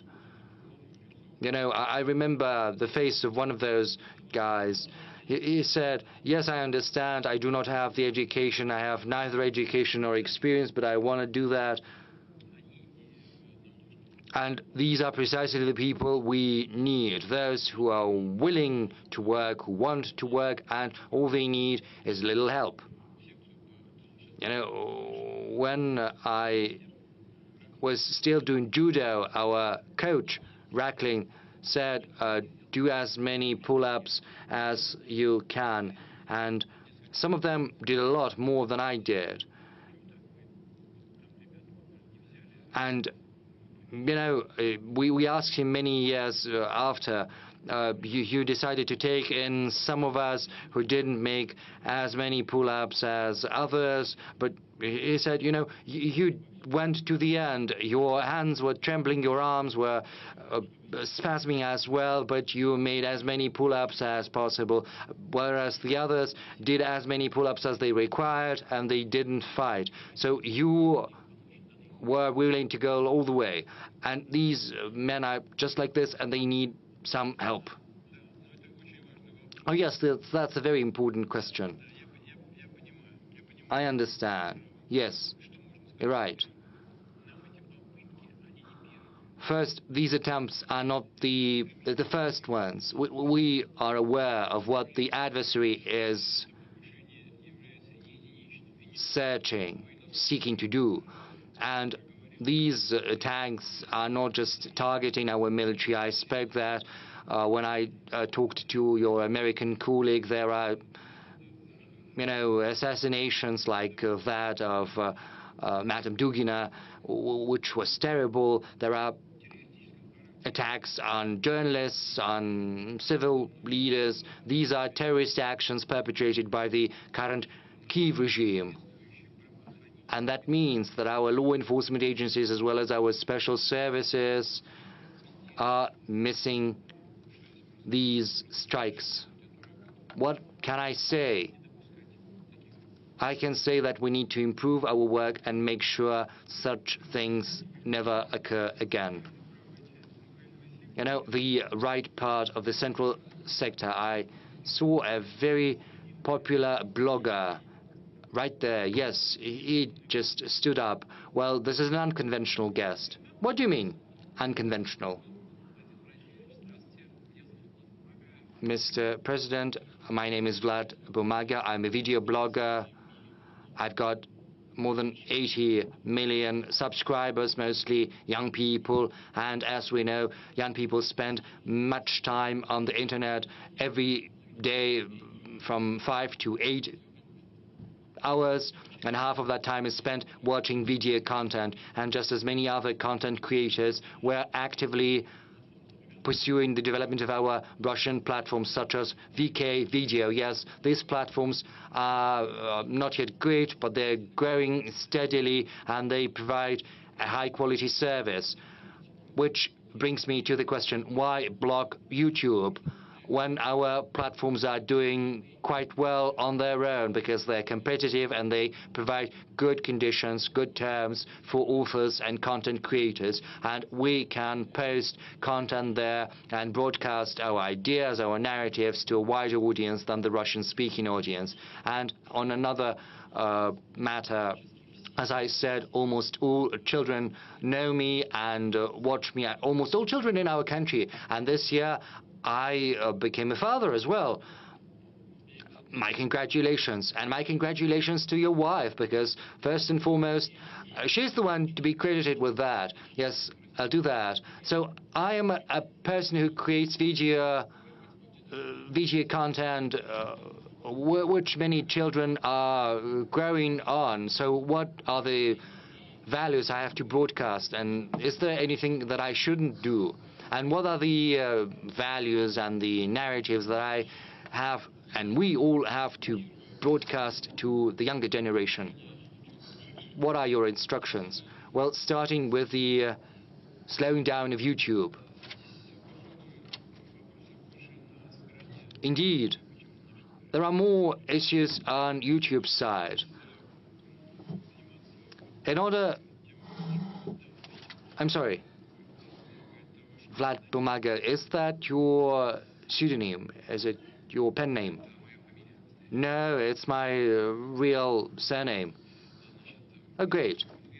Bumaga, because, it's the Russian for paper, and we know that paper is stronger than stone. You said 80 million people, which is unparalleled. That means that the content you're creating is in line with the expectations of these 80 million people who are following you. This is the fruit of your creativity, and I would like to offer my congratulations to you on that. Secondly, Google is the one owning YouTube. When Google was creating its network in Russia, they set up subsidiaries, the legal entities that created those services, and they had to be maintained. So Google was working through these subsidiaries. Once the West started slapping restrictions on us, Google started diminishing its funding, and it also reduced the supply of equipment, thereby creating problems for itself. Moreover, Google needs to be in compliance with our legislation. They have to avoid any type of wrongdoing. They shouldn't abuse the internet network to secure foreign policy goals of their respective governments. Say, when you are watching for some topic, for music, for culture, and all of a sudden your search result gives you links that have no relation whatsoever to culture or music. Rather, these links lead you to some propaganda of a political platform or something like that. Or they are trying to take out of circulation the names of our artists, our bloggers, or political leaders, which is all something that constitutes a violation of righteous legislation, and hence the grievances the Roskomnadzor has with them, that is the organization that is responsible for the control and the supervision of the internet. If they're in compliance of our legislation, they can come under some restrictions in their respective countries. But if they want to work in Russia, they have to comply with our law. And, you know, you say that nature abhors vacuum, so YouTube, Telegram, VK, all of that is growing rapidly. And if YouTube understands that and tries to reconfigure its presence in Russia, then they will have no problems here whatsoever. Now, as for the material we need to use to rear our children,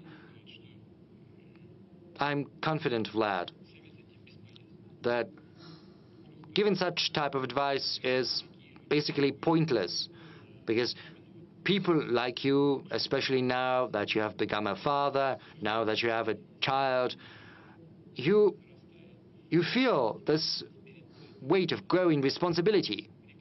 You feel responsibility towards your child and towards the future of the child, as well as to the country your child is going to live in. And this sense of responsibility is going to serve as a beacon for you. And it's got to be even better than any instructions or advice I might provide to you with regard to what I think is useful for the future of our children, or what is perilous and nefarious for our children, and which is something you have to fight, not because this is what I instruct you to do, but because your heart tells you to do that. Unfortunately, I skipped TV3. I'm sorry. Since we're talking about children, we've got a young girl, a young lady there, duping families with children, maybe the allowance. Well, I'm going to tell you. My name is Yelena Usmanova, Mr. President. I'm from Tatarstan. Yes, Tatarstan once again. An online newspaper. First, thank you for choosing Kazan as the venue for BRICS summit, but my question is not related to that. There is a group of fraudsters who have duped hundreds of families in Kazan who were dreaming to have of having children of their own. They drew out a mortgage with government support, but their houses have never been built. So I'd like to ask you whether they will get any help, as you in the past provided help to those who paid for their housing before their houses were built. Because right now, these families have to pay back their mortgages. So when will people get support rather than the banks? Well, please stay there, please, with the mic. The thing is, we have set up a system for escrow accounts. If a person draws out a mortgage, then the money is channeled to an escrow account, and this money is frozen until the house has been built. I'm talking about individual houses, not apartment houses. The thing is, individual houses are in compliance with this program. It's the same. It's 3%.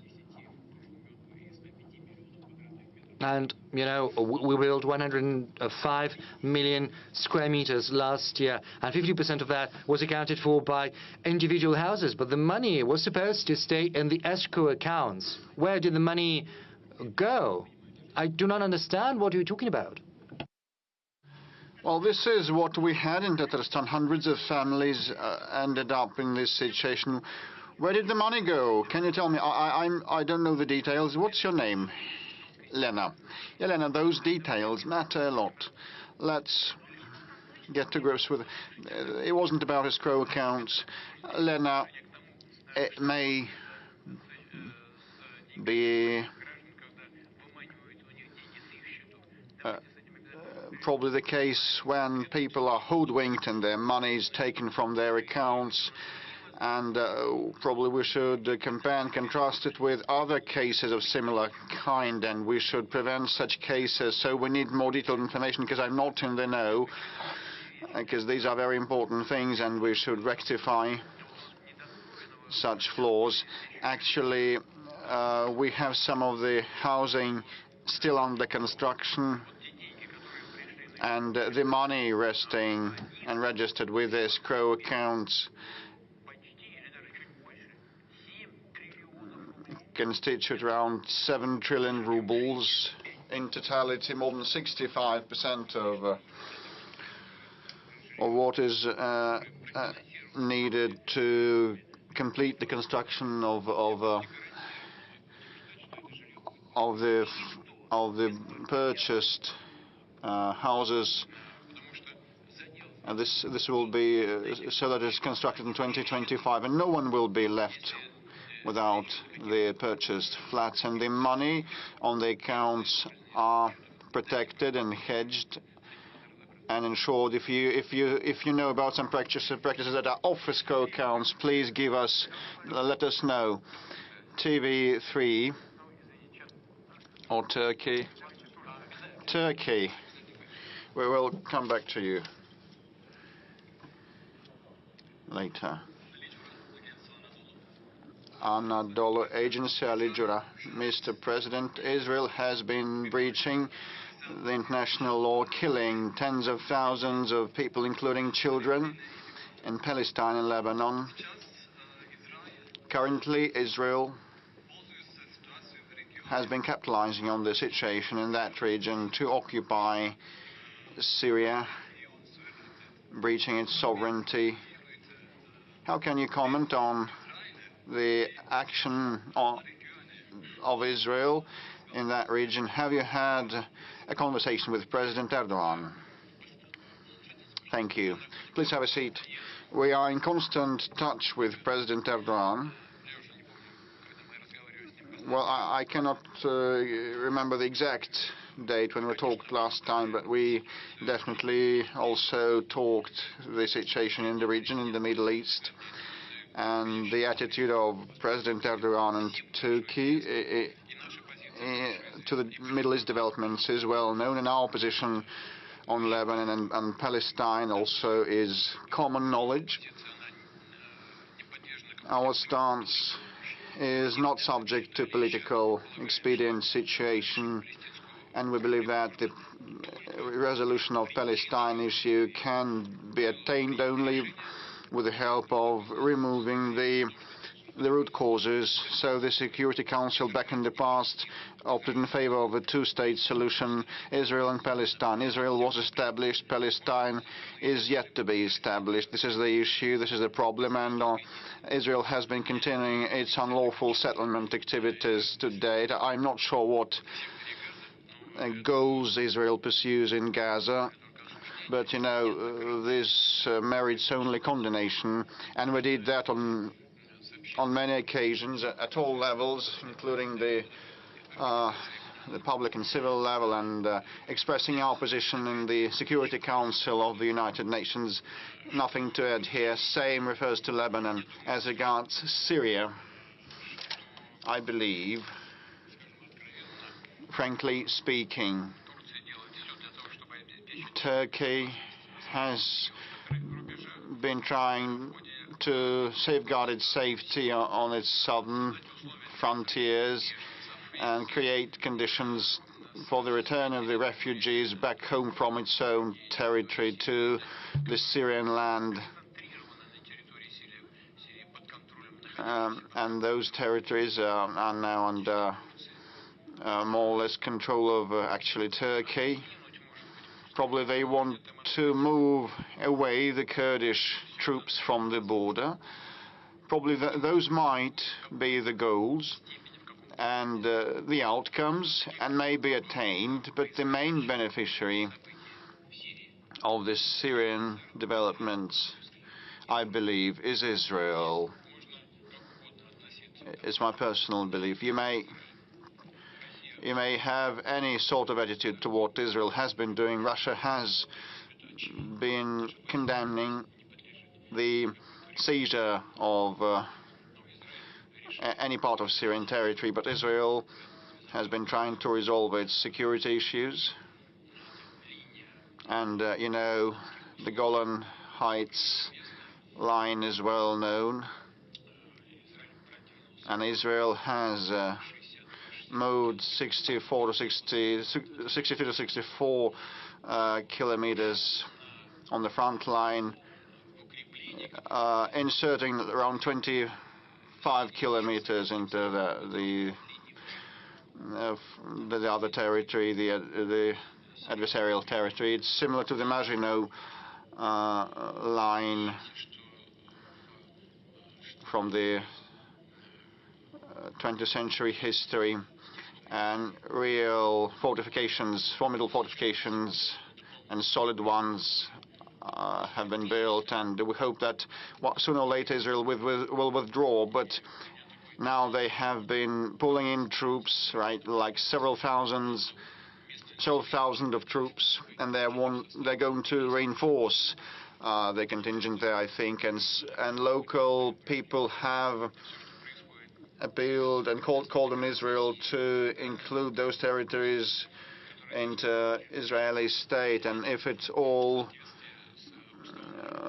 boils down to disintegration of Syria, this will be decided by the UN in line with the UN Charter and the self-determination rights nations have.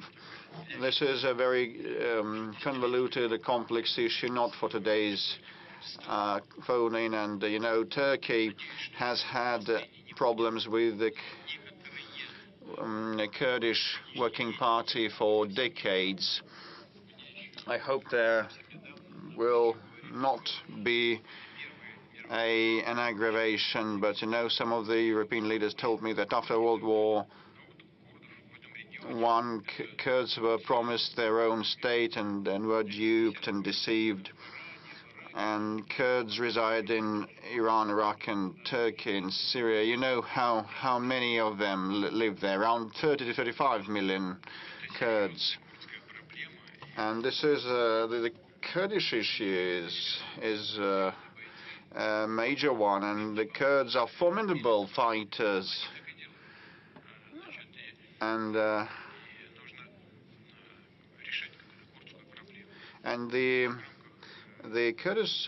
Kurdish issue should be resolved, and it should have been done under President Assad, and it should be done with dealing with the current authorities in control of Syrian soil, and Turkey also needs to ensure its security. This is not for today's event, you know, but there will be lots of issues to resolve. But we abide by the international law, and we believe that all nations, all stakeholders' interests should be safeguarded, including the current Syrian authorities. On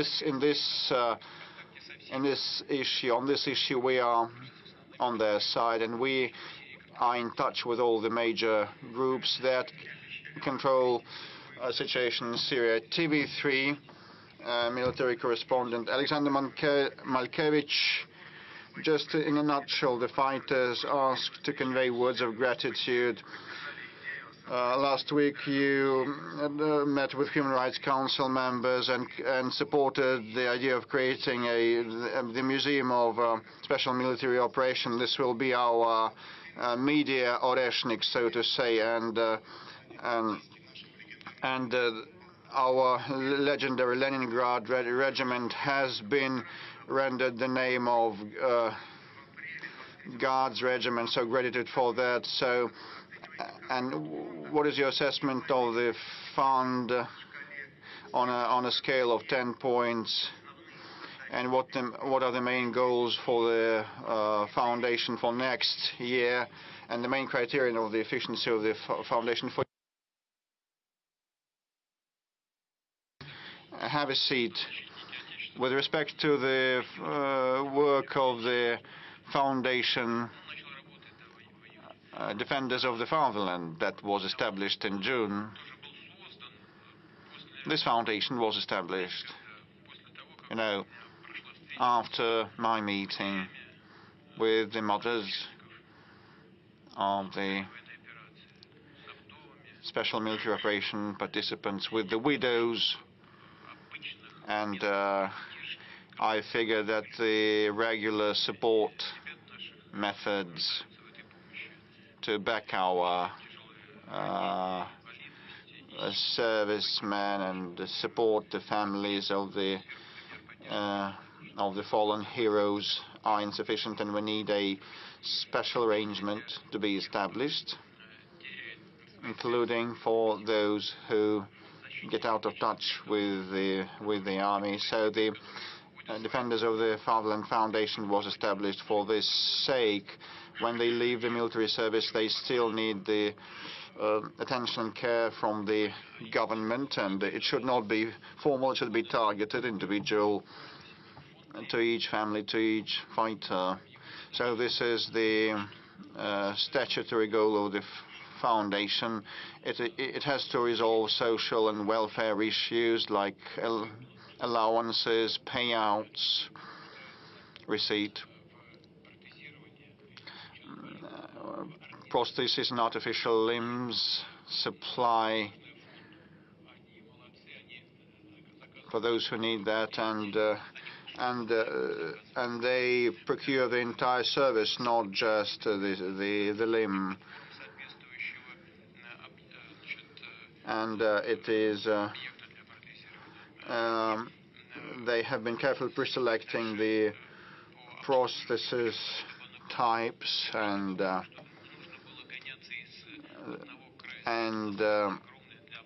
post-operation care also is part of what they work on. Still, some of the patients have to travel far and wide across the country, and they have to resolve that. I talked with Anna Yevgenievna Tsivilova, who has told me that now the requests start coming from the fighters with respect to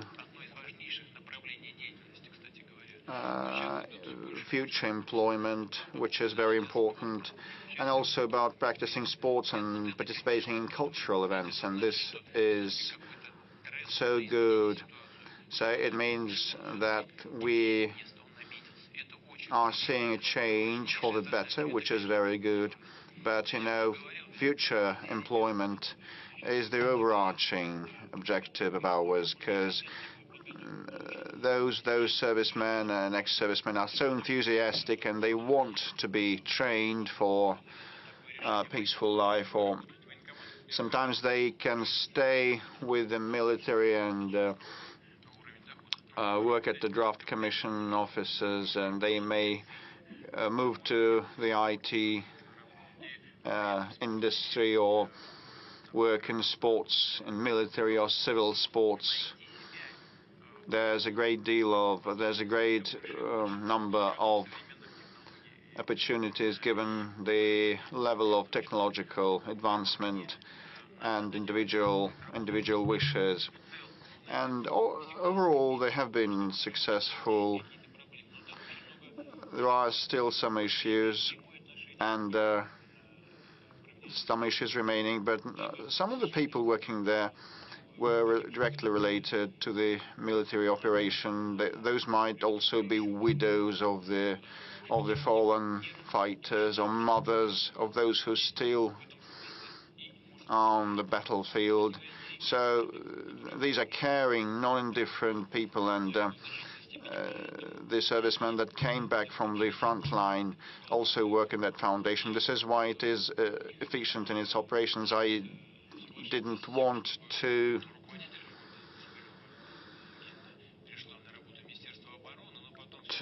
allow the director of the foundation, Tsibilova, to become part of the defense ministry, but I ceded to the proposal of Belarus, of the defense minister, who said that he believed that for the sake of a seamless process that is needed, because part of the servicemen will be under the defense ministry.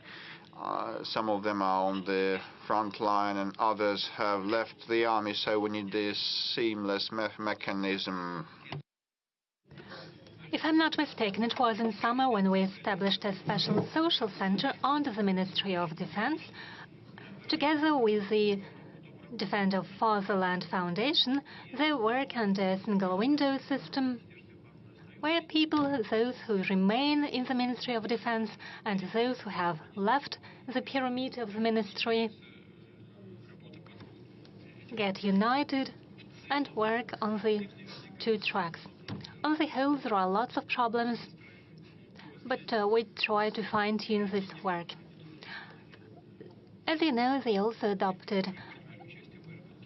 participated in the elaboration and development of decisions. Previously, everyone received 3 million for small injuries, even for small scratches, and those who were severely injured, entailing a disability, also received the same amount of compensation. And fighters themselves requested that the system might be changed, and we started paying those severely injured 4 million rubles. But when I was receiving these reports, I saw that those soldiers who were severely injured and got disabled previously got 3 million people, and after that the changes were made, meaning that those who had been injured before were underpaid, and we fine-tuned the system, and those who were injured previously and earlier, received 1 million more. I see that Ksenia raises her hand.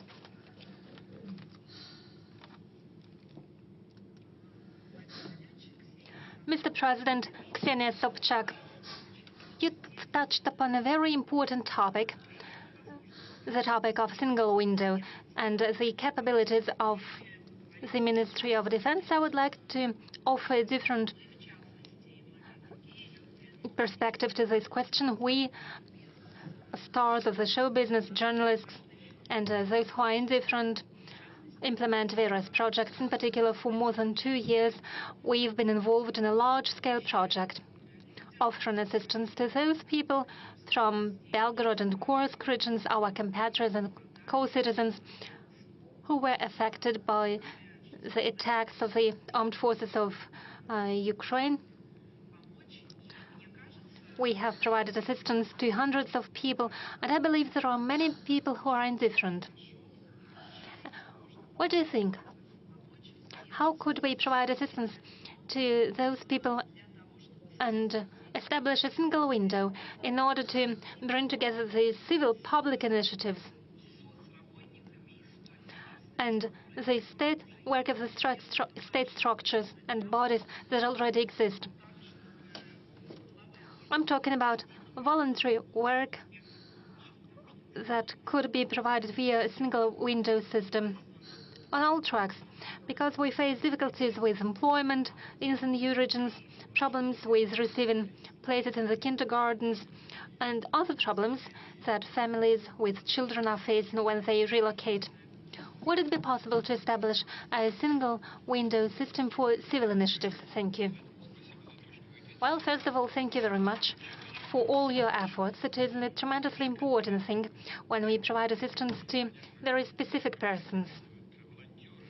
Second, when volunteers provide such assistance, and I would like to thank all volunteers without any exception. They risk their lives. There are losses among volunteers, unfortunately. But when they work, they reach out to a specific person, and they have a better feeling of where the government succeeds and where something fails.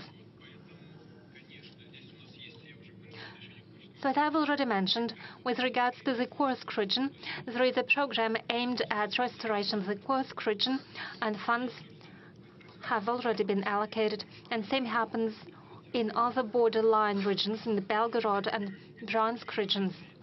No one be left unattended.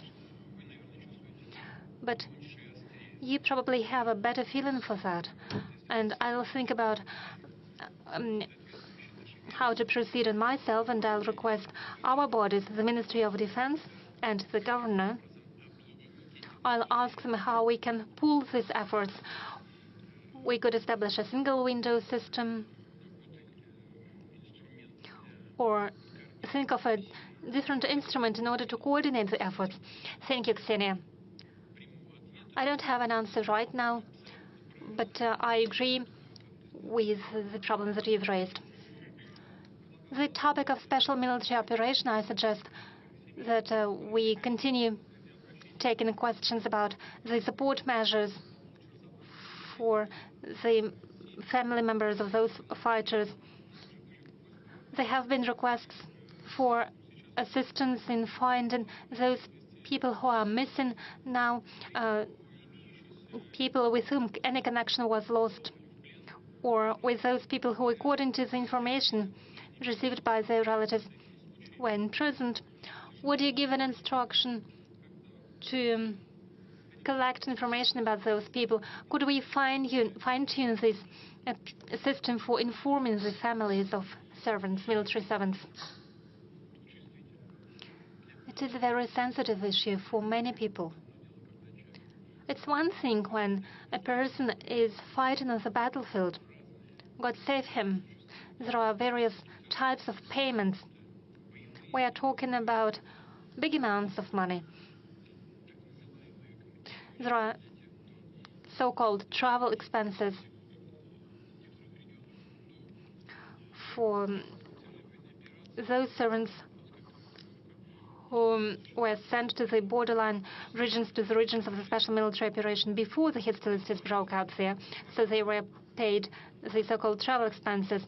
Since they receive allowances for participation in the hostilities on the front line, and there are small differences in these allowances. But as a person disappears, then we should provide assistance and support to their families. Ministry of Defense is aware of this problem, and at least two things need to be done on this track. First, what we need is to reduce the time for taking final decisions when there is no information, when families no longer receive the payments and the allowances, because there is no person, he doesn't participate in defensive or offensive campaigns and doesn't receive the respective allowances. So the family doesn't receive the financial support. And together with the government, the Ministry of Defense have to take a different decision. What could be done in order to provide at least some of an assistance to those families? Maybe some payments for children. And we should take the decision regarding the temporary measures, and we also need to accelerate the decision-making process, the process of making the final decision.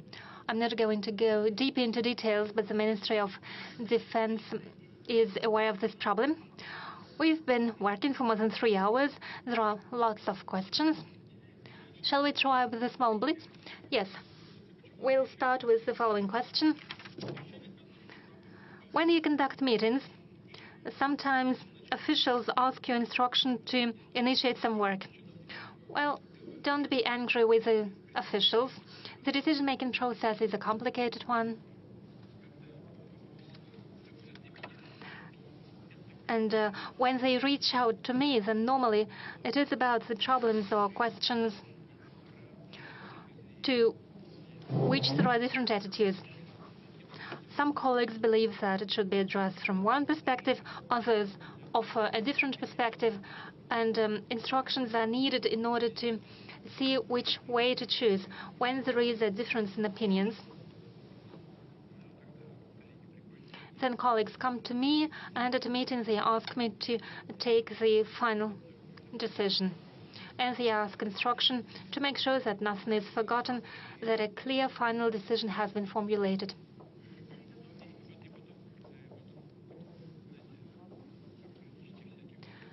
And, there are some bureaucratic tricks. When everyone agrees, it needs to be enshrined on paper to make sure it is a regulatory document. A second question, with whom of those who have passed away already or those who still live today you would like to have a cup of tea? Well, from those living today, I would like to have more time to spend with my relatives, with members of my family and my friends. I would like to have more opportunities to drink a cup of tea with them. As for the world leaders who have passed away already,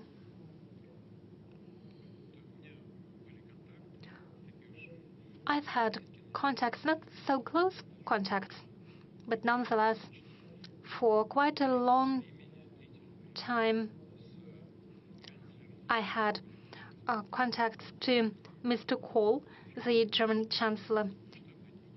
He was a world-scale figure, not only due to the fact that he was a corpulent man, but also thanks to his beliefs.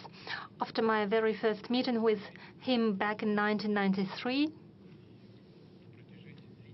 and for a long period of time, after he no longer was German Chancellor, he sometimes regularly, not quite frequently, but regularly came to visit me, and it was my distinct pleasure to talk to him.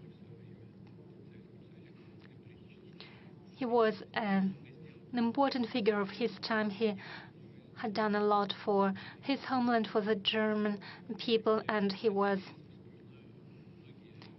a real world leader.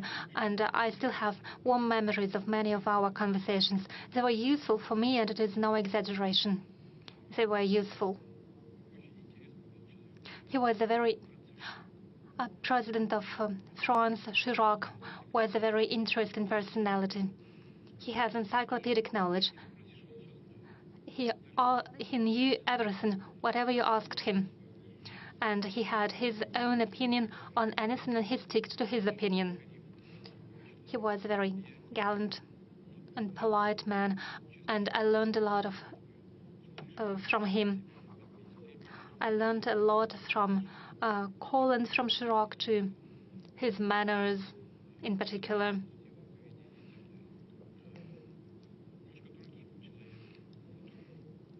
A bit different sort of personality, but nonetheless a very warm person was Berlusconi. Just as Chirac, he accomplished a lot for development of Russo-Italian relations. Regardless of what's happening right now, we feel some affinity to Russia among the Italian population, just as we feel the same affinity to Italians. They've all made a large contribution to the development of our bilateral relations and to the world policy, and it was interesting to talk to them. They were true personalities. They had their own opinion, and they were focused on achieving best possible results for their own countries and strengthening the sovereignty of their countries. Even now, I have many friends in Asia. I've mentioned the friendly relation with China and India, and have warm relations with Prime Minister of India. So I have people to talk to, but just as any human being, those are my family members who are most important to me, and I have some friends from my childhood. I have a semi-question or request for advice. Do you have any banking investments? If so, I used to have a deposit in Sberbank, but when Bank of Russia fell under sanctions, that was the first financial institution, I transferred my money there as a demonstrative act, and I put my salary there. So did Elvira Nabiulina tell you about the interest rate tomorrow? I think it's interesting not only for Valery Simonov, who wrote from Pskov region. No, she does not tell me the interest rate. She possibly does not know herself, because they're discussing it at a meeting of board of directors, their own party meeting, and during the discussion they take the final decision. However, I hope that will be a well-balanced decision that will be in line with the challenges of today. The forecasts of Vladimir Zhirinovsky for the situation in Middle East and the Caucasus are coming true. Will other forecasts of Mr. Zhirinovsky come true? Naturally, I knew Mr. Zhirinovsky very closely. He was not a fortune teller, but he was a person that was larger than life. And he did it remarkably. He was a polymath. He was well-trained. He was actually a specialist trained in Middle Eastern studies. He was a true expert. So what he said is indeed coming true, because he said it based on analysis of what was happening in our country, in the world. So he was forecasting the situation. It is indeed coming true. However, this is a forecast based on true knowledge and the experience that he had as a specialist. I suggest we go back to the Q&A question. Yes, we can do that forever. And we have 200,000 questions. I don't see what's written on your paper, but you've been raising your hand for a while now. A man in mask? Okay, you'll be the next. Okay. May I? Yes, please. Svetlana Shevchenko, Novosibirsk region. We are an agrarian and industrial region. We create value-added products. We export goods, but we have an acute lack of talent, especially young people. Despite the agricultural mortgage and development of agricultural lands, we lack people. What measures should be taken in order to preserve those who are already living in the village and to attract new generations there? That is a very important question. Agriculture is one of key industries of Russian economy. As I have already mentioned, it shows good growth rate of 3% annually. We are very happy with what is happening in the agricultural sector. I have already given the example. If I'm not mixing anything up, I can tell you that in 1986, the Soviet Union bought 35 million tons of grain. Last year, we have exported 66 million tons. In 2000, we have already started to export grain. However, it stood at about 1.2 or 1.3 million tons, and now we have 66 million tons. It seems impossible, but it's true. Look, we are ranking as one of 3 major exporters of food in the world, and as for wheat, we are number 1. Last year we had a record crop of 148 million. This year we'll have 130 million tons. For the past decade, we've had more than 100 million tons. We have tremendous export capacity. We are fully sufficient in meat, and we're exporting meat. We have issues indeed with fruit and vegetable and milk, though we have a special development program. But we see growth everywhere. One of the most important questions is social issues in rural areas, that is culture, education, housing. We have a social and economic development program for rural areas. it has already funds earmarked for that. Possibly that is not enough, but most importantly is to improve the level of life, the standard of living for people in rural areas and their income. That will solve all other questions, I'm sure. We'll move towards that goal. As for talent, indeed one of key issues. Traditionally, even back in Soviet times, we've dedicated great attention to human resources, and now the work in rural areas is already a business. And it's very interesting. It requires highly trained professionals at different levels in biology, chemistry, agronomes, and so on, geneticists. For example, as for genetics, it is a very important science, but now it's developing in the interests of agri-produce. It's showing greatest growth. I think it's very interesting. And we should talk about not only at such events once a year, but we need to talk about all the time. And to create conditions for young talent to go into those in those sectors of the economy. As for the state, it will do everything that's needed to engage new students. And the producers should also do what's being done in other industries to create conditions, to create specially targeted programs for new students to find the pool of talent, to ensure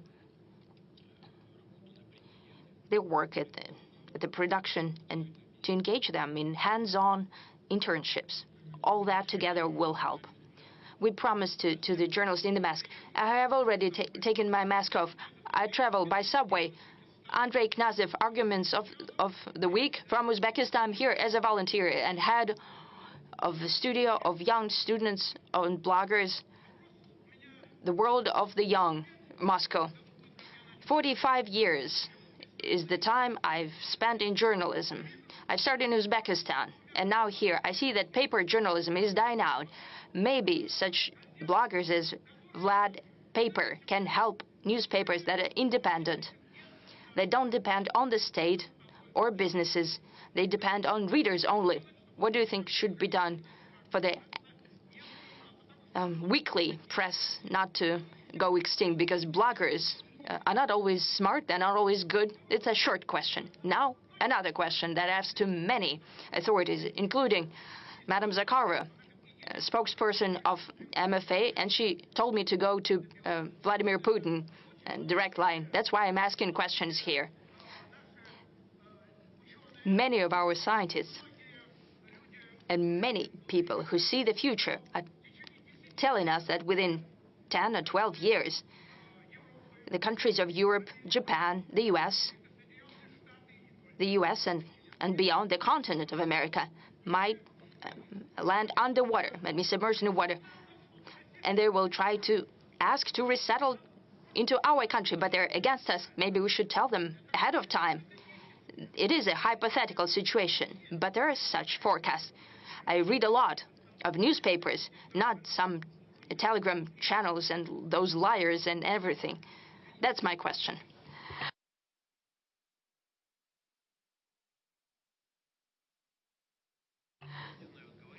I don't know whether I should say it or not, but I'll tell you the story. You know, a famous joke, a family sitting around the table, and a small boy is saying, they're doing the crosswords, a word of 3 letters. His mom hits him on the head with a spoon. Why? The word is a house. And the father says, yes, you need to think about the house.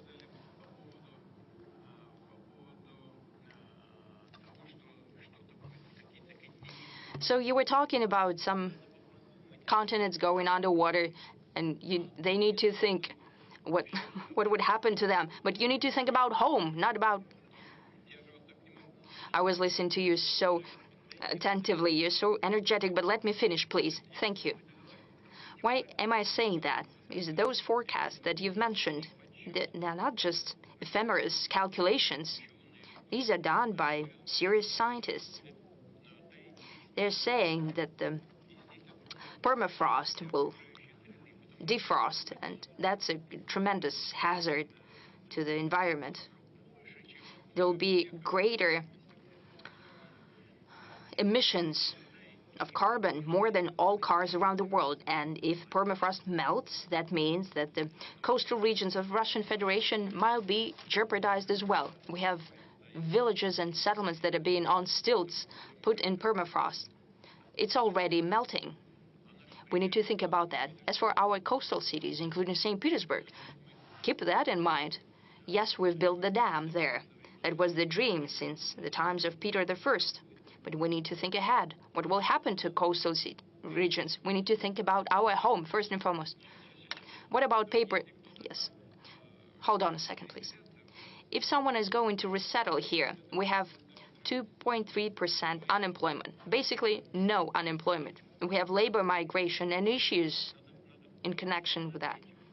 We need to think about that as well. If we have a tremendous inflow, we need to consider that, where to settle people. We are the largest country in the world in terms of territory. However, beyond the Urals, do you know how many people we have there? 12 million. That's not enough. We have territory to resettle people, but we need to think about the social and other types of infrastructure, about the rules. This is not just a idle question. You're presented with great pomp, but indeed the question is there. But we need to think about our domestic issues first and foremost. As for paper journalism and help from Vlad Paper, I'm sure that such people will support you because they're talking about paper journalism. I have a feeling that paper journalism would also find a place in the ecosystem and in changing landscape, just like a paper book. You still have, you can leaf through a gadget. You have better fonts, for example. Sometimes I use it myself. However, taking a book, a paper book in your hands, not just because you have pictures there, it's also interesting. This is also a piece of art, quite often. This is a piece of art in your hands. So paper journalism, sometimes taking a paper, Izvestia newspaper or Komsomolskaya Pravda newspaper, if you just leaf through it, there is also a certain pleasure in that. And I hope that those who do that will keep in mind.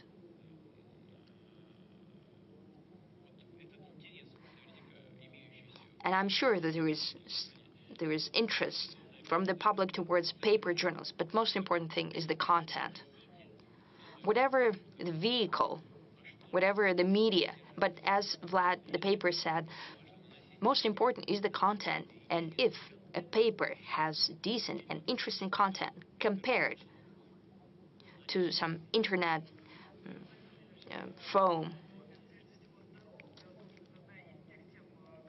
Let's talk about health. This is one of the topics that's of great interest for Russians. It's ranking number 2. Lack of doctors in clinics, lack of drugs, and so on. I suggest we connect to Irina Sychova from Nizhny Novgorod. Your question. Mr. President, good afternoon. My name is Irina Sychova. I'm from Nizhny Novgorod city. I have an appeal to you. Please take a look at our medicine that is free of charge, our health care. I would like to thank you for the renovated facilities of the clinics. Thank God they're being improved. However, the clinics are lacking specialists as well as GPs. Doctors are leaving for commercial clinics. What are we to do? We pensioners. I cannot sign up my father for a visit to cardiologist.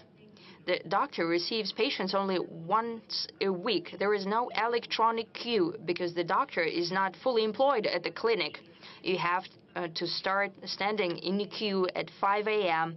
to get to sign up for the visit.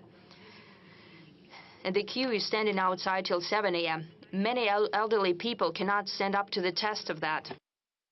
We hope that you'll be able to look into that and sort this out. Thank you. Irina Sychova. Madam Sychova, the issues of healthcare are something we have to look at in a broader context. It ranks second in terms of importance, and the same goes for any country, for developed nations in particular, because there this issue sometimes is even more relevant. But we shouldn't think about them, we should think about ourselves, about home. So thank you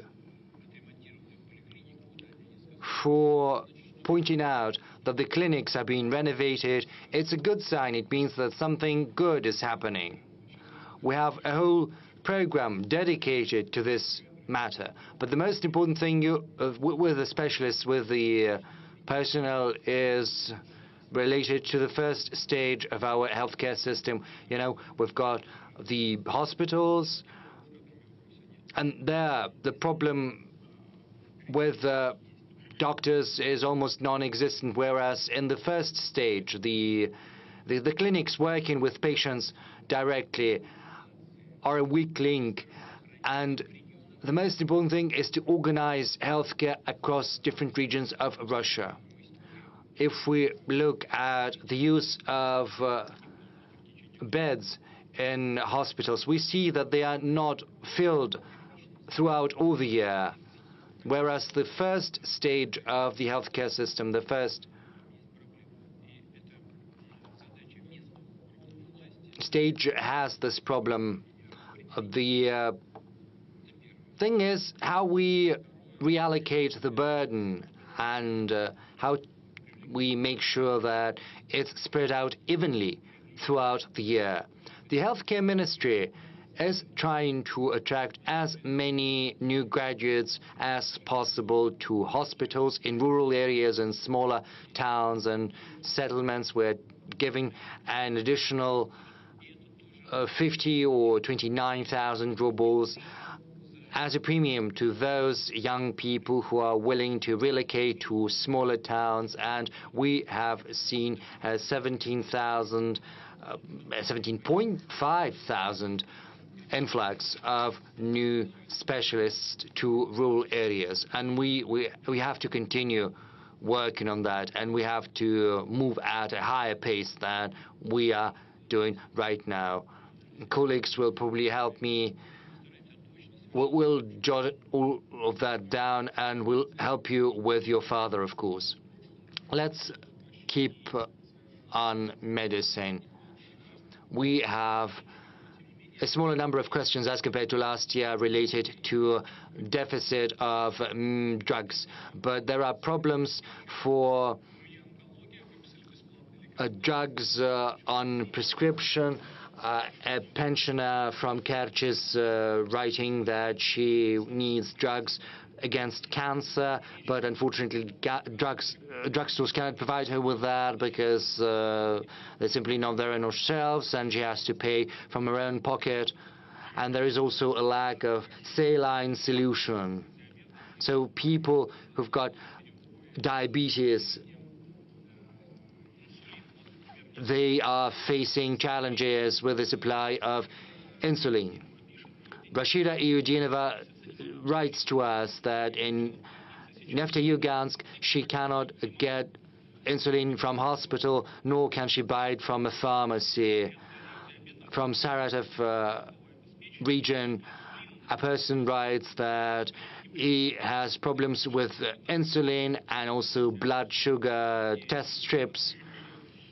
So, Mr. President, what do you think of the current stages of our pharmaceutical industry, and how do we provide our patients with the medical care they need, in particular the drugs they need?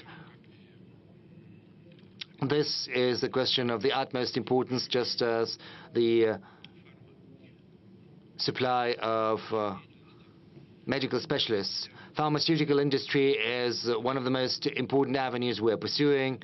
when I was the chairman of the Russian government. That was back in 2008. Back then, we embarked on the path of building our own pharmaceutical industry. Back in 2008, we started talking about that. We drafted programs dedicated to the subject in 2009. The first programs were set forth. They bore different names, but the substance has always remained the same. And that substance is building our own pharmaceutical industry. I do not remember how much money we allocated back then. Pharmaceutical industry was being developed thanks to the government support, to a large extent, using the money earmarked from the federal budget. Whereas currently, our pharmaceutical companies, for the first time in history over the several last years, have started channeling their own money into research and development to the tune of dozens of billions of rubles, I think 40 billion rubles or so. They've got their own development programs.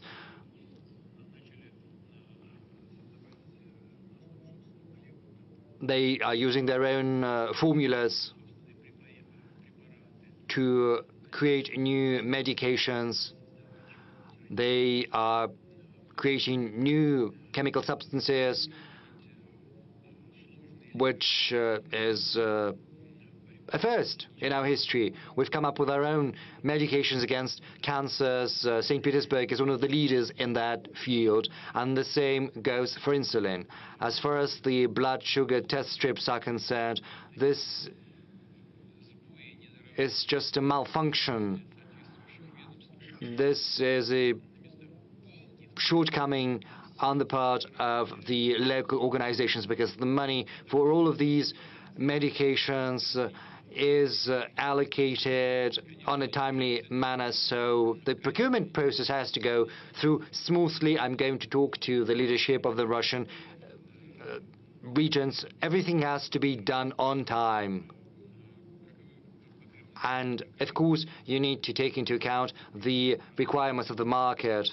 We have a special program dedicated to the development of the pharmaceutical industry, which is currently part and parcel of the technological leadership program. There's a special subsection within that project related to essential medications. By 2030, we need to supply 90% of our own medications, and as far as medical equipment is concerned, the figure is 40%. So we are making good headway, but of course we've got all of this big work cut out for us, and malfunctions do happen. I know that you have spoken about deficit of insulin. Well, actually we have enough of insulin. The same goes for saline solution. I'm aware of that. I'm trying to follow all of that as far as saline is concerned. It's not about saline, it's about packaging. It has to be supplied on time. Two ministries, the Ministry of Healthcare and the Ministry of Trade and Industry, did not take the timely decision on the price of the packaging. And the price was not competitive for the producer, so they had to buy some of the packaging from abroad. Right now, the decision has been made, and I'm hopeful that these malfunctions will not happen in the future. But we'll have a look at all of that in future. Mr. Peskov, over to you. Yes, let's move back to the audience. You know, we won't get far this way. Well, let's not do it like this. You know, we'll be plunged into chaos, and we won't be able to deal with that. I'm sorry. Ksenia Aksionova, Spas TV channel. You know, there's a person whom you have great respect for. That is the spiritual father, Father Nostrin. He said that we need to prohibit abortions, four-letter words, and we also have to bury Lenin's body. The first thing, the patriarch has said that abortions have to be prohibited because they only mutilate the bodies of our people. Secondly, you have spoken about the four-letter words. You said that it's basically invoking dark forces, and I would like to ask you about dark forces because right now Russia is plunged into renaissance of occultism, readily available pornography, and people spend more money on pornographic websites and extra sense and spiritualist than on anything else. And the third component is burying Lenin. I'm not talking about the assessment of his activities, but about respecting the will of his family, because, you know, an embalmed body in a mausoleum is a godless tradition. What prevents us from burying the body of Vladimir Lenin? Well, I am confident that these are not the questions for the big press conference. These questions are very sensitive as far as abortions are concerned. Of course, we have to think about respecting religious convictions. They have to be protected, of course, on the one hand. On the other hand, we have to address the demographic issues, but we also have to think about the level of welfare of Russian families with children. We have to think about their future, and we also have to think about the right of women to make these decisions. This is a very sensitive matter we cannot address during the press conference. Nor can we address the issue of pornographic websites.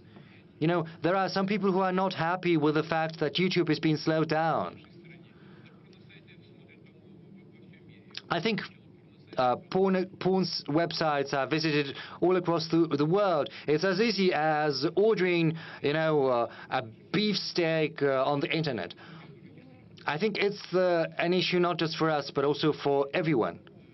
What can our response be? You know, there can be bans and prohibitions, but you always have to come up with an alternative. We have to come up with something which is more interesting than a porn site. Like, so that you go for an alternative, because, you know, you've been to a porn site and now you have to go for something more interesting, more passionate, something that causes greater interest.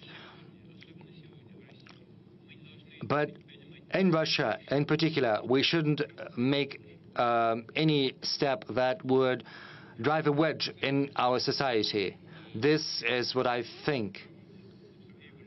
But Ilya is correct, of course. I like him, and he told me that, and I listened to what he has to say. Let's move to the other sector. You know, there's Kolesnikov. Yes, Andrei. Good afternoon, Andrei Kolesnikov, Kommersant newspaper. Good afternoon. Mr. President, it's been almost 3 years since the beginning of war. We've all changed profoundly. The war has changed each and every one of us. But what has changed inside you? Have you come to understand something about yourself? And another question, if you don't mind, maybe no one is going to ask that question. No one is asking it.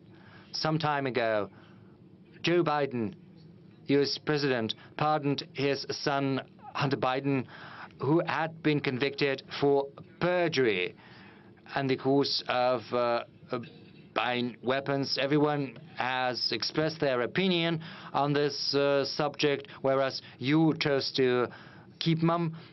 So what do you think about that? Can you comment on it? Sometimes, you know, silence is gold. That's what they say. Sometimes it's better not to say anything. Thank you for the question, incidentally. As for the pardon Joe Biden gave to his son, even though he had promised not to do that. You know, this is a very delicate subject. We've got examples in our country's history we know this famous painting, Ivan the Terrible and his son. We know about this painting. Maybe that's a legend, or maybe it's not, as is probably what happened to Peter the Great's son, Alexei. What happened to him? Maybe it's a legend, maybe it's not. Or what happened to Stalin? This was not a legend. When Stalin refused to swap his son Yakov for the German Marshal powers, he said he would not swap a soldier for a field marshal. And back then, even surrendering into captivity was considered a treason. And, you know, the nation was on the verge of not a defeat, but a total annihilation, I would say, of the entire nation. So it was a matter of life and death, of survival of the nation. And the measures and policies taken to win were rigid, tough, and sometimes cruel. And given that sentiment that was supported by Stalin, he wasn't able to save his son. He said what he said and he did what he did, and his son was executed in a concentration camp. And Field Marshal Pauls was used during the Nuremberg trial, and no one expected to see him when he entered the courtroom. With respect to Biden, you know, he's a politician, so whether you have more a politician or a human always is an important question. It turned out that Biden had more of a human being, so I wouldn't condemn him for that. And there was also part number one. Whether you have changed over the past 3 years. You know, we all keep changing every day, every hour. All the visitors of this room, all the streamers, we are in a flux, and those 2-something years have been, well, a tribulation for everybody, for the entire country, and for myself.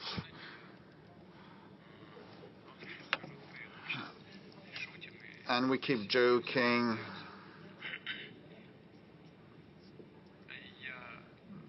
Despite that it has been a trial. And you know, I almost ceased laughing, and I now joke much less. And there is also one more circumstance. I started improving the skills that I have in the search of key points and issues, and my concentration capability to resolve them. The opposite sector, I can see RBC news outlet. Will you pass the mic? Paulina Himshashvili, RBC, as a follow-up on the question, you said that you now laugh and smile less. Could we return to February 2022? Would have changed your mind? Well, it is a hypothetical question. Had we had a chance to go back, looking with hindsight, knowing what is happening now, I would have thought probably back in 2022, I would have thought that the decision made in early 2022 ought to have been taken earlier. This is number one. And number two, well, we ought to have started getting ready for those developments and the special military operation before. And the Crimean developments were kind of off the cuff, offhand, impromptu. And the 2022 also we started because we could not tolerate it anymore and wait for the situation to deteriorate further. And the Kiev authorities stated directly in so many words that they would not implement and fulfill the Minsk set of measures, and they claimed to obtain the WMD, and we figured out that we had been deceived with respect to the Minsk arrangements, and the massacre had lasted for 8 years, and they just dropped it aside. And we saw that the military stationing of those territories began, and the annihilation of all things related to Russia began, and we could not carry on like that anymore. They compelled and forced us. Had we known in advance what would happen, we would have prepared in a systemic, real, serious way. This is what I would have thought. Dear friends, we've been working for more than 4 hours. We've exceeded the 4 hours duration. Let's allow these colleagues. Ura. Will you please stand up, lady? Pass the mic. Thank you, Mr. President. Ekaterina Lazareva, Ura News Agency. You have mentioned some of the European leaders. So I would ask the following. In 2025, Russia will mark 80th anniversary since the victory in the Great Patriotic War, and you start inviting international leaders. Well, if we recall, this year France celebrated the Normandy Day, the Normandy landing day, and they didn't invite us. And the Auschwitz anniversary, liberation anniversary, also was celebrated. You were not invited. But have you submitted invitations to the former anti-Hitler coalition representatives to attend this forthcoming anniversary? Is it important for you to see US, France and Great Britain represented? As regards inviting us to events, we do not seeking anything like that. We are fine at home, and we should strengthen ourselves, and this is the overarching policy of ours. And second, we will never forget the sacrifice suffered by our nation and brought to the altar of the victory. We will never forget that. And other countries, naturally, today are trying to pass that into oblivion. This is part of their anti-Russian campaigning. But this is up to them. We will be glad to see everybody wishing to attend this glorious red letter anniversary. Well, I do subscribe some invitations, but it's principally the responsibility of Foreign Ministry. My position is that we'll be open to anyone wishing to attend. We'll be glad to see everybody, included the anti-Hitler coalition members who back then contributed considerably to the victory over the Nazi Germany. The United States and Great Britain with their northern convoys, and there were very many feats and heroes there, and some of the veterans have survived to date, and the British sailors were heroes. And when they disembarked in France, in the north of France, the Americans also acted in heroic ways, but their casualties and their participation, their contribution is not comparable to ours. And the Soviet Union lost 27 million, the United States 500,000 people only, the United Kingdom less than 400,000 people. In the First World War they lost 1.5 million. Conversely. So the contribution had different weights, but their participation was important. And but when I became president, we repaid everything. The Lend-Lease debt also, the Americans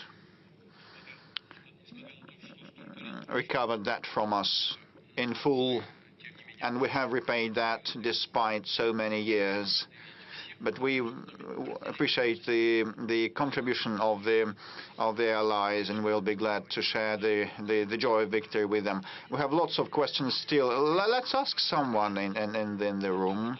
Please don't make that much noise, otherwise I will conclude. Yamal, I can see Yamal wishing to take the floor. Mr. President, good day. Yamal Media, Zhazdin, and the Western countries have imposed more than 40. Even 40. Well, I stopped counting, but, imposed 40,000 restrictions against us. But, our progressive development in the Arctic is something that they have a grudge against, and they actually say that their goal is to do away with the LNG projects in the Arctic. What do they fear so much? Why are they so much afraid? Will they be able to hinder our pace of development in the Arctic? Well, they fear competition, actually. This is why they use politics for unfair competition. Novatek is a well-known company that is not a global leader. Other companies and countries produce more LNG, but ours keeps growing, and they want to impede that growth. This is kind of unfair ways to restrain competitors, and this is bad for them if they fight competition like this with non-economic means. That they will lose their competitiveness one day. It may not happen tomorrow, but that will happen for sure if they continue in this vein. Have they been impeding us? Yes, they have. They have been putting handicap on us. Will they be able to kill it off completely? No. They will do damage to us. But, we will find a way out supplying energy, given the fact that the demand for energy will keep growing in the global economy as it develops. This is the data of the global economic institutions and their opinion. So this product will enjoy demand in the global markets, and we will keep advancing our projects and increasing our share in the LNG market. And with respect to pipeline gas supplies, Ukraine has declined to extend the transit contract. It was Ukraine, not us, Ukraine declined to extend the gas transit contract, despite the fact that they received $700 to $800 million per annum for gas transit.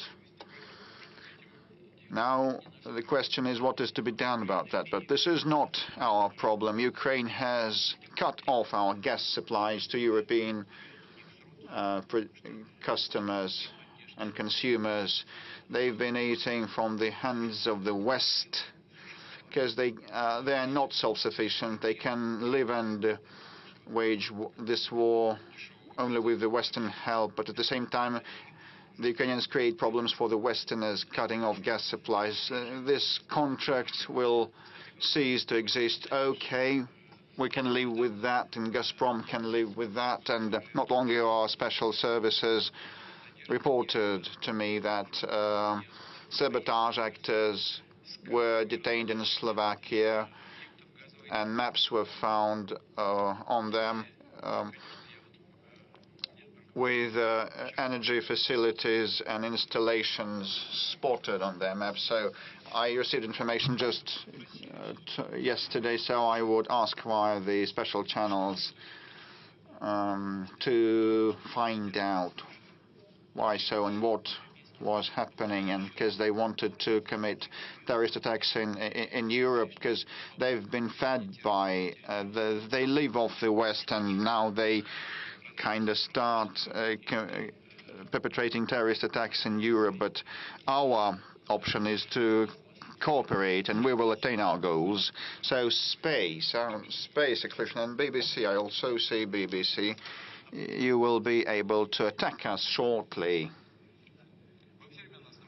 You keep attacking us, and we just defend ourselves. Thank you. I represent the Chinese television, but you look very much the Chinese people of ours. I feel that, but I'm a Russian citizen, despite the fact that I'm considered a foreign journalist. Let me start with a question from the state television of China, CGTN. Thanks to them, I'm employed, and so the question is, the program is titled Outcomes of the Year, and in the course of that year, you kept saying that the Chinese peaceful and peace-building initiatives are, I don't remember the exact quote that you said, that they're more workable and feasible than all other things by other intermediaries. If we cast everything aside, the West has exhausted the limit of trust, and Russia was deceived and duped by the European leaders. But if we speak in specific, concrete terms, and if Mr. Trump and his aide, Mr. Kellogg, keep saying that one can put an end to this war even before the inauguration on the 20th of January, but actually we're not now saying about acceding to NATO or not, just seize the fire in an instant. Is that possible? Is Russia ready to make this important steps if the European partners and American partners would manage to persuade Kiev, because the entire world is tired of the Ukrainian crisis, and people in this country also want peace, and this would be a simple step. No one risks anything, just in an instant stop where things are. If someone fails to implement that, would not keep their word, this can resume. No one would lose anything. Just put it at a halt. And my second question, so it is a hybrid format. I live in Korolov, in the suburbs of Moscow, so I'd like you to hear the biggest scientific town in Russia. So now at the Khrushchev Center, the National Space Center is being built, and the residents of the town of Korolov, just 250,000 people, just are bewildered, and they do not know whether we maintain this space capital status, because actually we need to have a special probably economic zone on the territory of the house building plant, because we should reinstate Korolov as the historical space exploration capital of our country. And we need a third entrance to our city, because we have huge of congestion. 4 hours we spend in those traffic jams.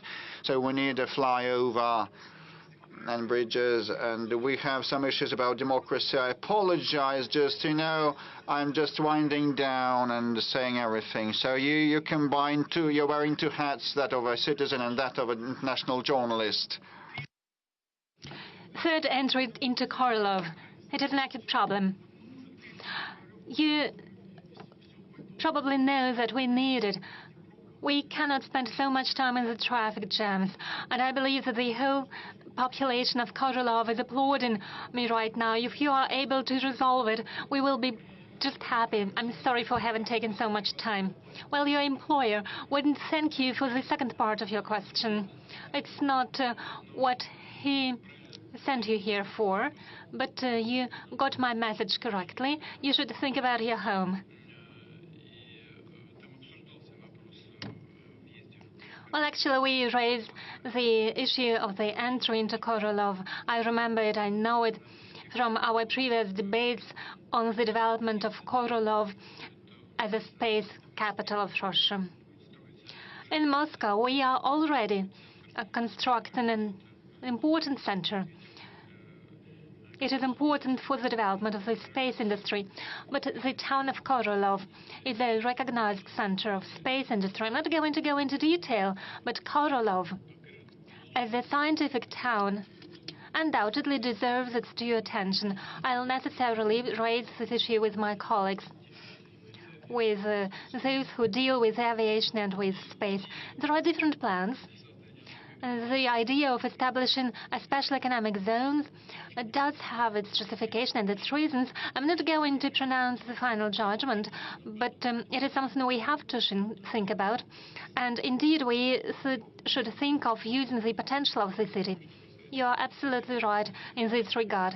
Now turning to the peace initiatives of the People's Republic of China and the People's Republic of Brazil, the South African Republic of South Africa. Why we find it important? It's because it is a sincere attempt to find a solution. From our point of view, this attempt is a balanced one, and it is not imposing anything on any of the parties, neither on Russia nor on Ukraine. And it is being done by neutral countries that don't interfere into the conflict like Western states do, that de facto fight against us with the hands of Ukrainians. So what they are proposing is something that we should think several times about, because they are a party to the conflict too. Well, about your proposal regarding the ceasefire, well, you know, what's happening on the ground is attrition of the military equipment, munitions, and most importantly, the troops on the part of Ukrainian armed forces. We see the attrition.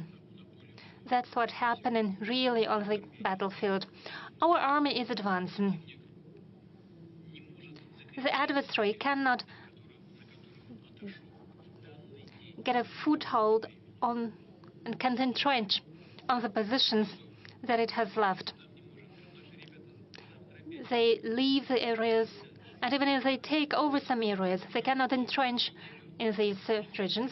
If we declare a ceasefire for a week, it will give our adversary the opportunity to entrench themselves, to receive munitions, which is very important, and something that is equally important from the point of view of training the troops.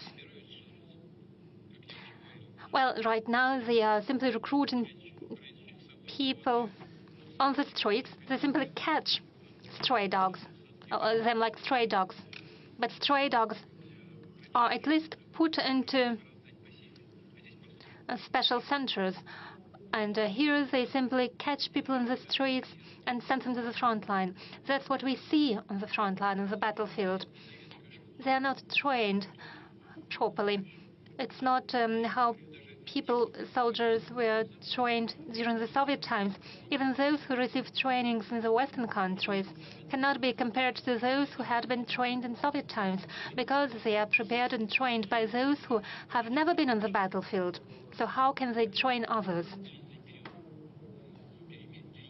So a long ceasefire, relatively long ceasefire period, will give an adversary the time for training and retraining of personnel. In the battalions, they have 35% of the troops, the necessary troop numbers. So they'll receive time to re-equip their divisions. What we need is not a ceasefire. Instead, we need a lasting peace with guarantees for the Russian Federation. It is a complicated question how we can ensure these guarantees, but we could think about it. As for short-term ceasefires, it was a proposal by the Prime Minister of Hungary, Mr. Orban. That's what he said. I hope Victor will not be angry with me if I reveal at least one part of our conversation. He said, "What would it cost to you if you announced to declare a ceasefire for at least a day or two?"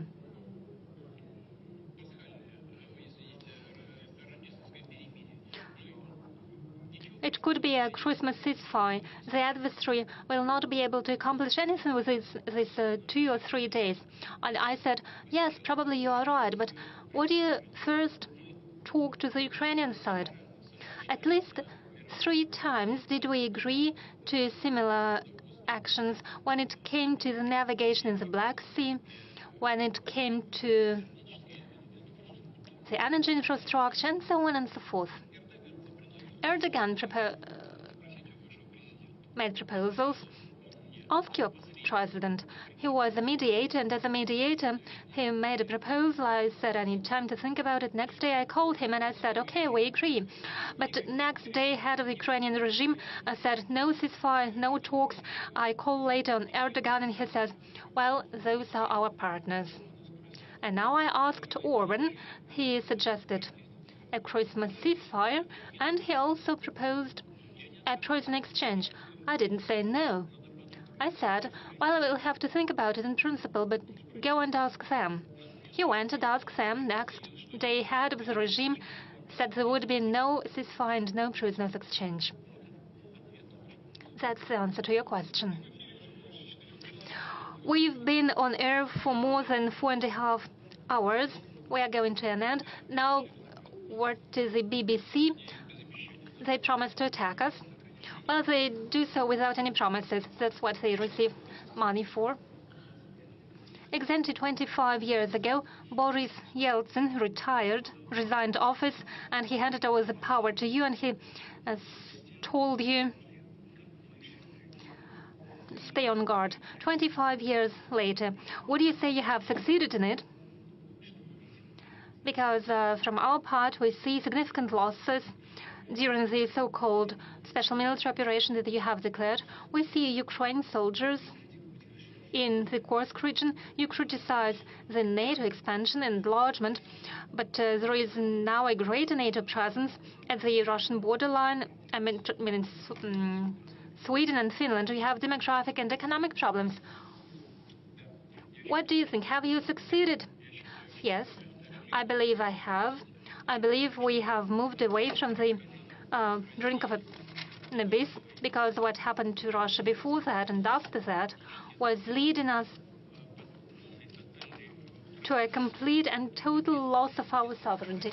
And without sovereignty, Russia cannot exist as an independent state. I would like to draw the attention to what you said about Boris Yeltsin.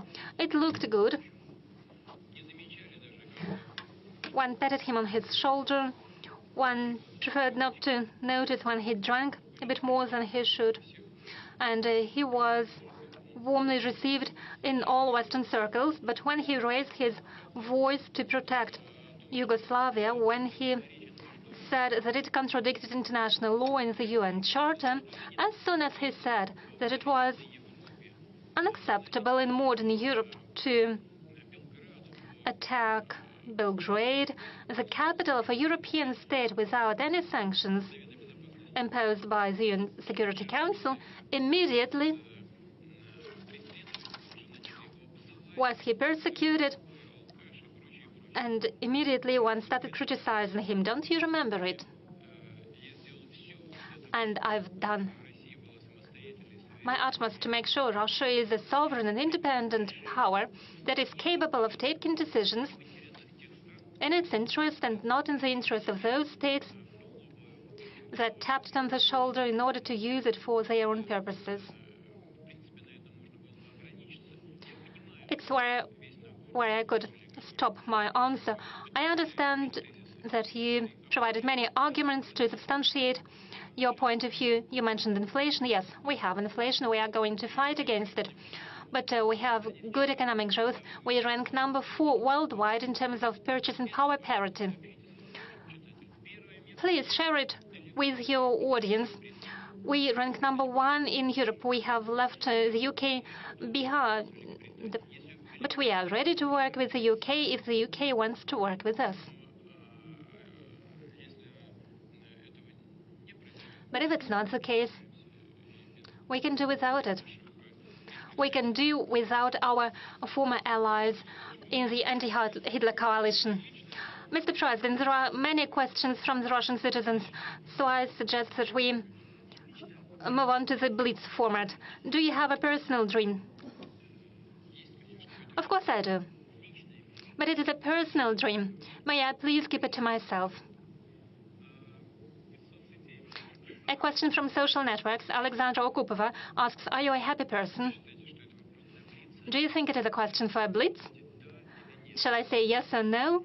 Well, how can I put it? Yes or no?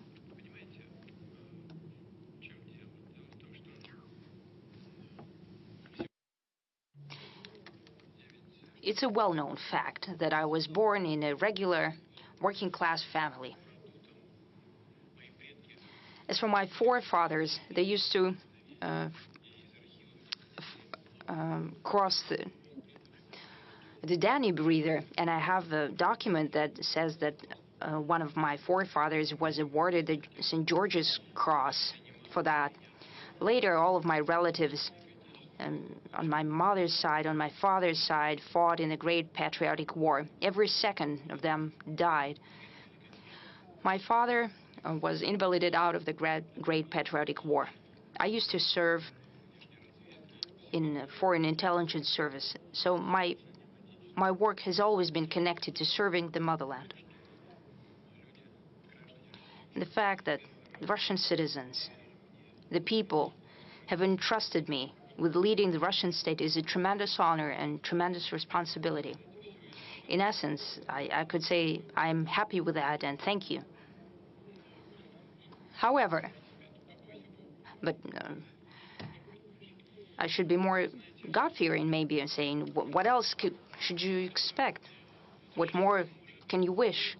However, the happiness will not be complete until all of our guys return from the front line, until they meet their mothers and wives, until their children hug them, until our young people, girls and boys,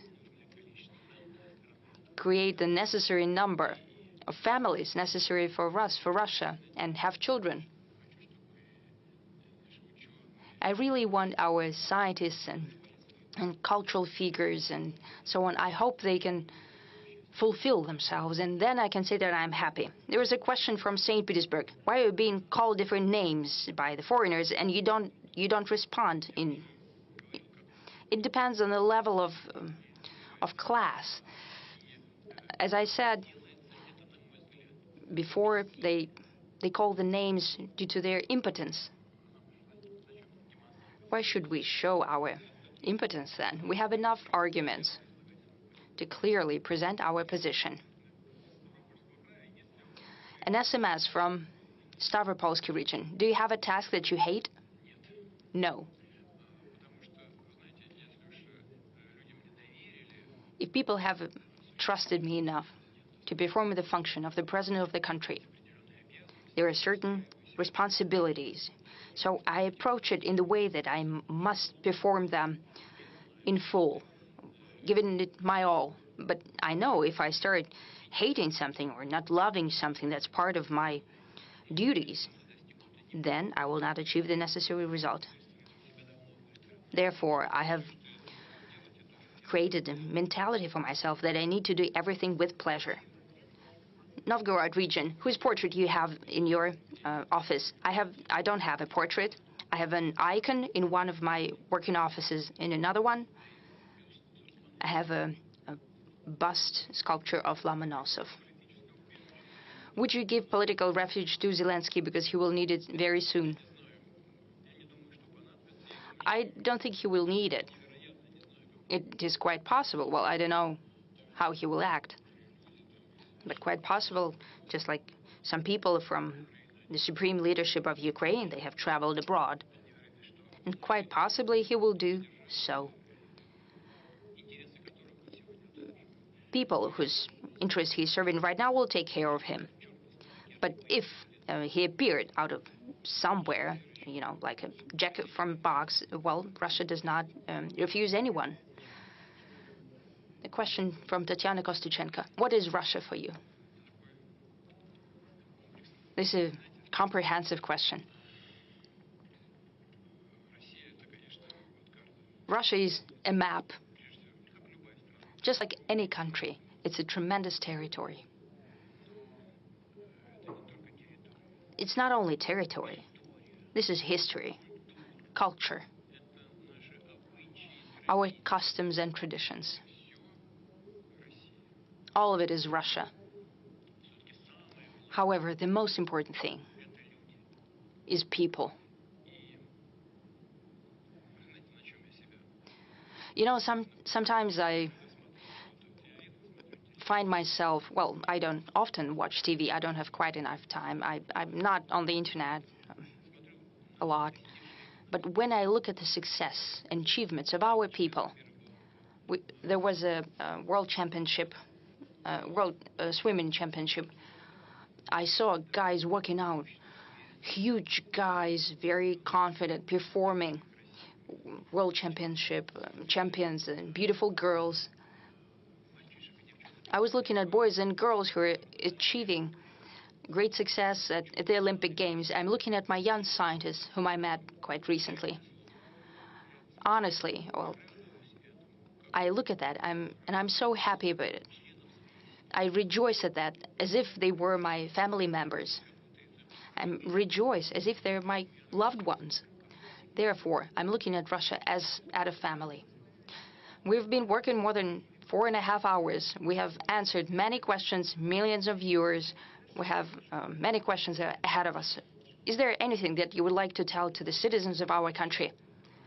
I talked right now about that I treat Russia as my family. Therefore, this is what I wanted to say. We're working, we're talking.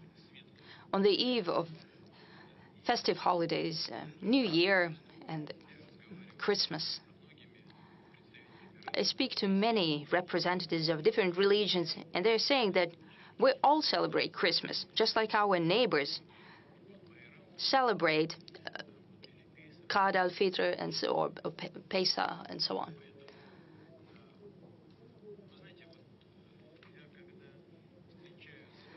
You know, when I meet with the representatives of different religions, I ask them, when you talk to people, just a regular conversation, what do people tell you? What do they regret? It's not naturally the secret of convention. But you know what people regret? They did not spend enough time with children, or did not dedicate enough attention to children. On the eve of the New Year, which is a family holiday, and especially Christmas, I would like to wish everyone to dedicate more attention to your loved ones. I would wish to all of you success, well-being, and health. Thank you.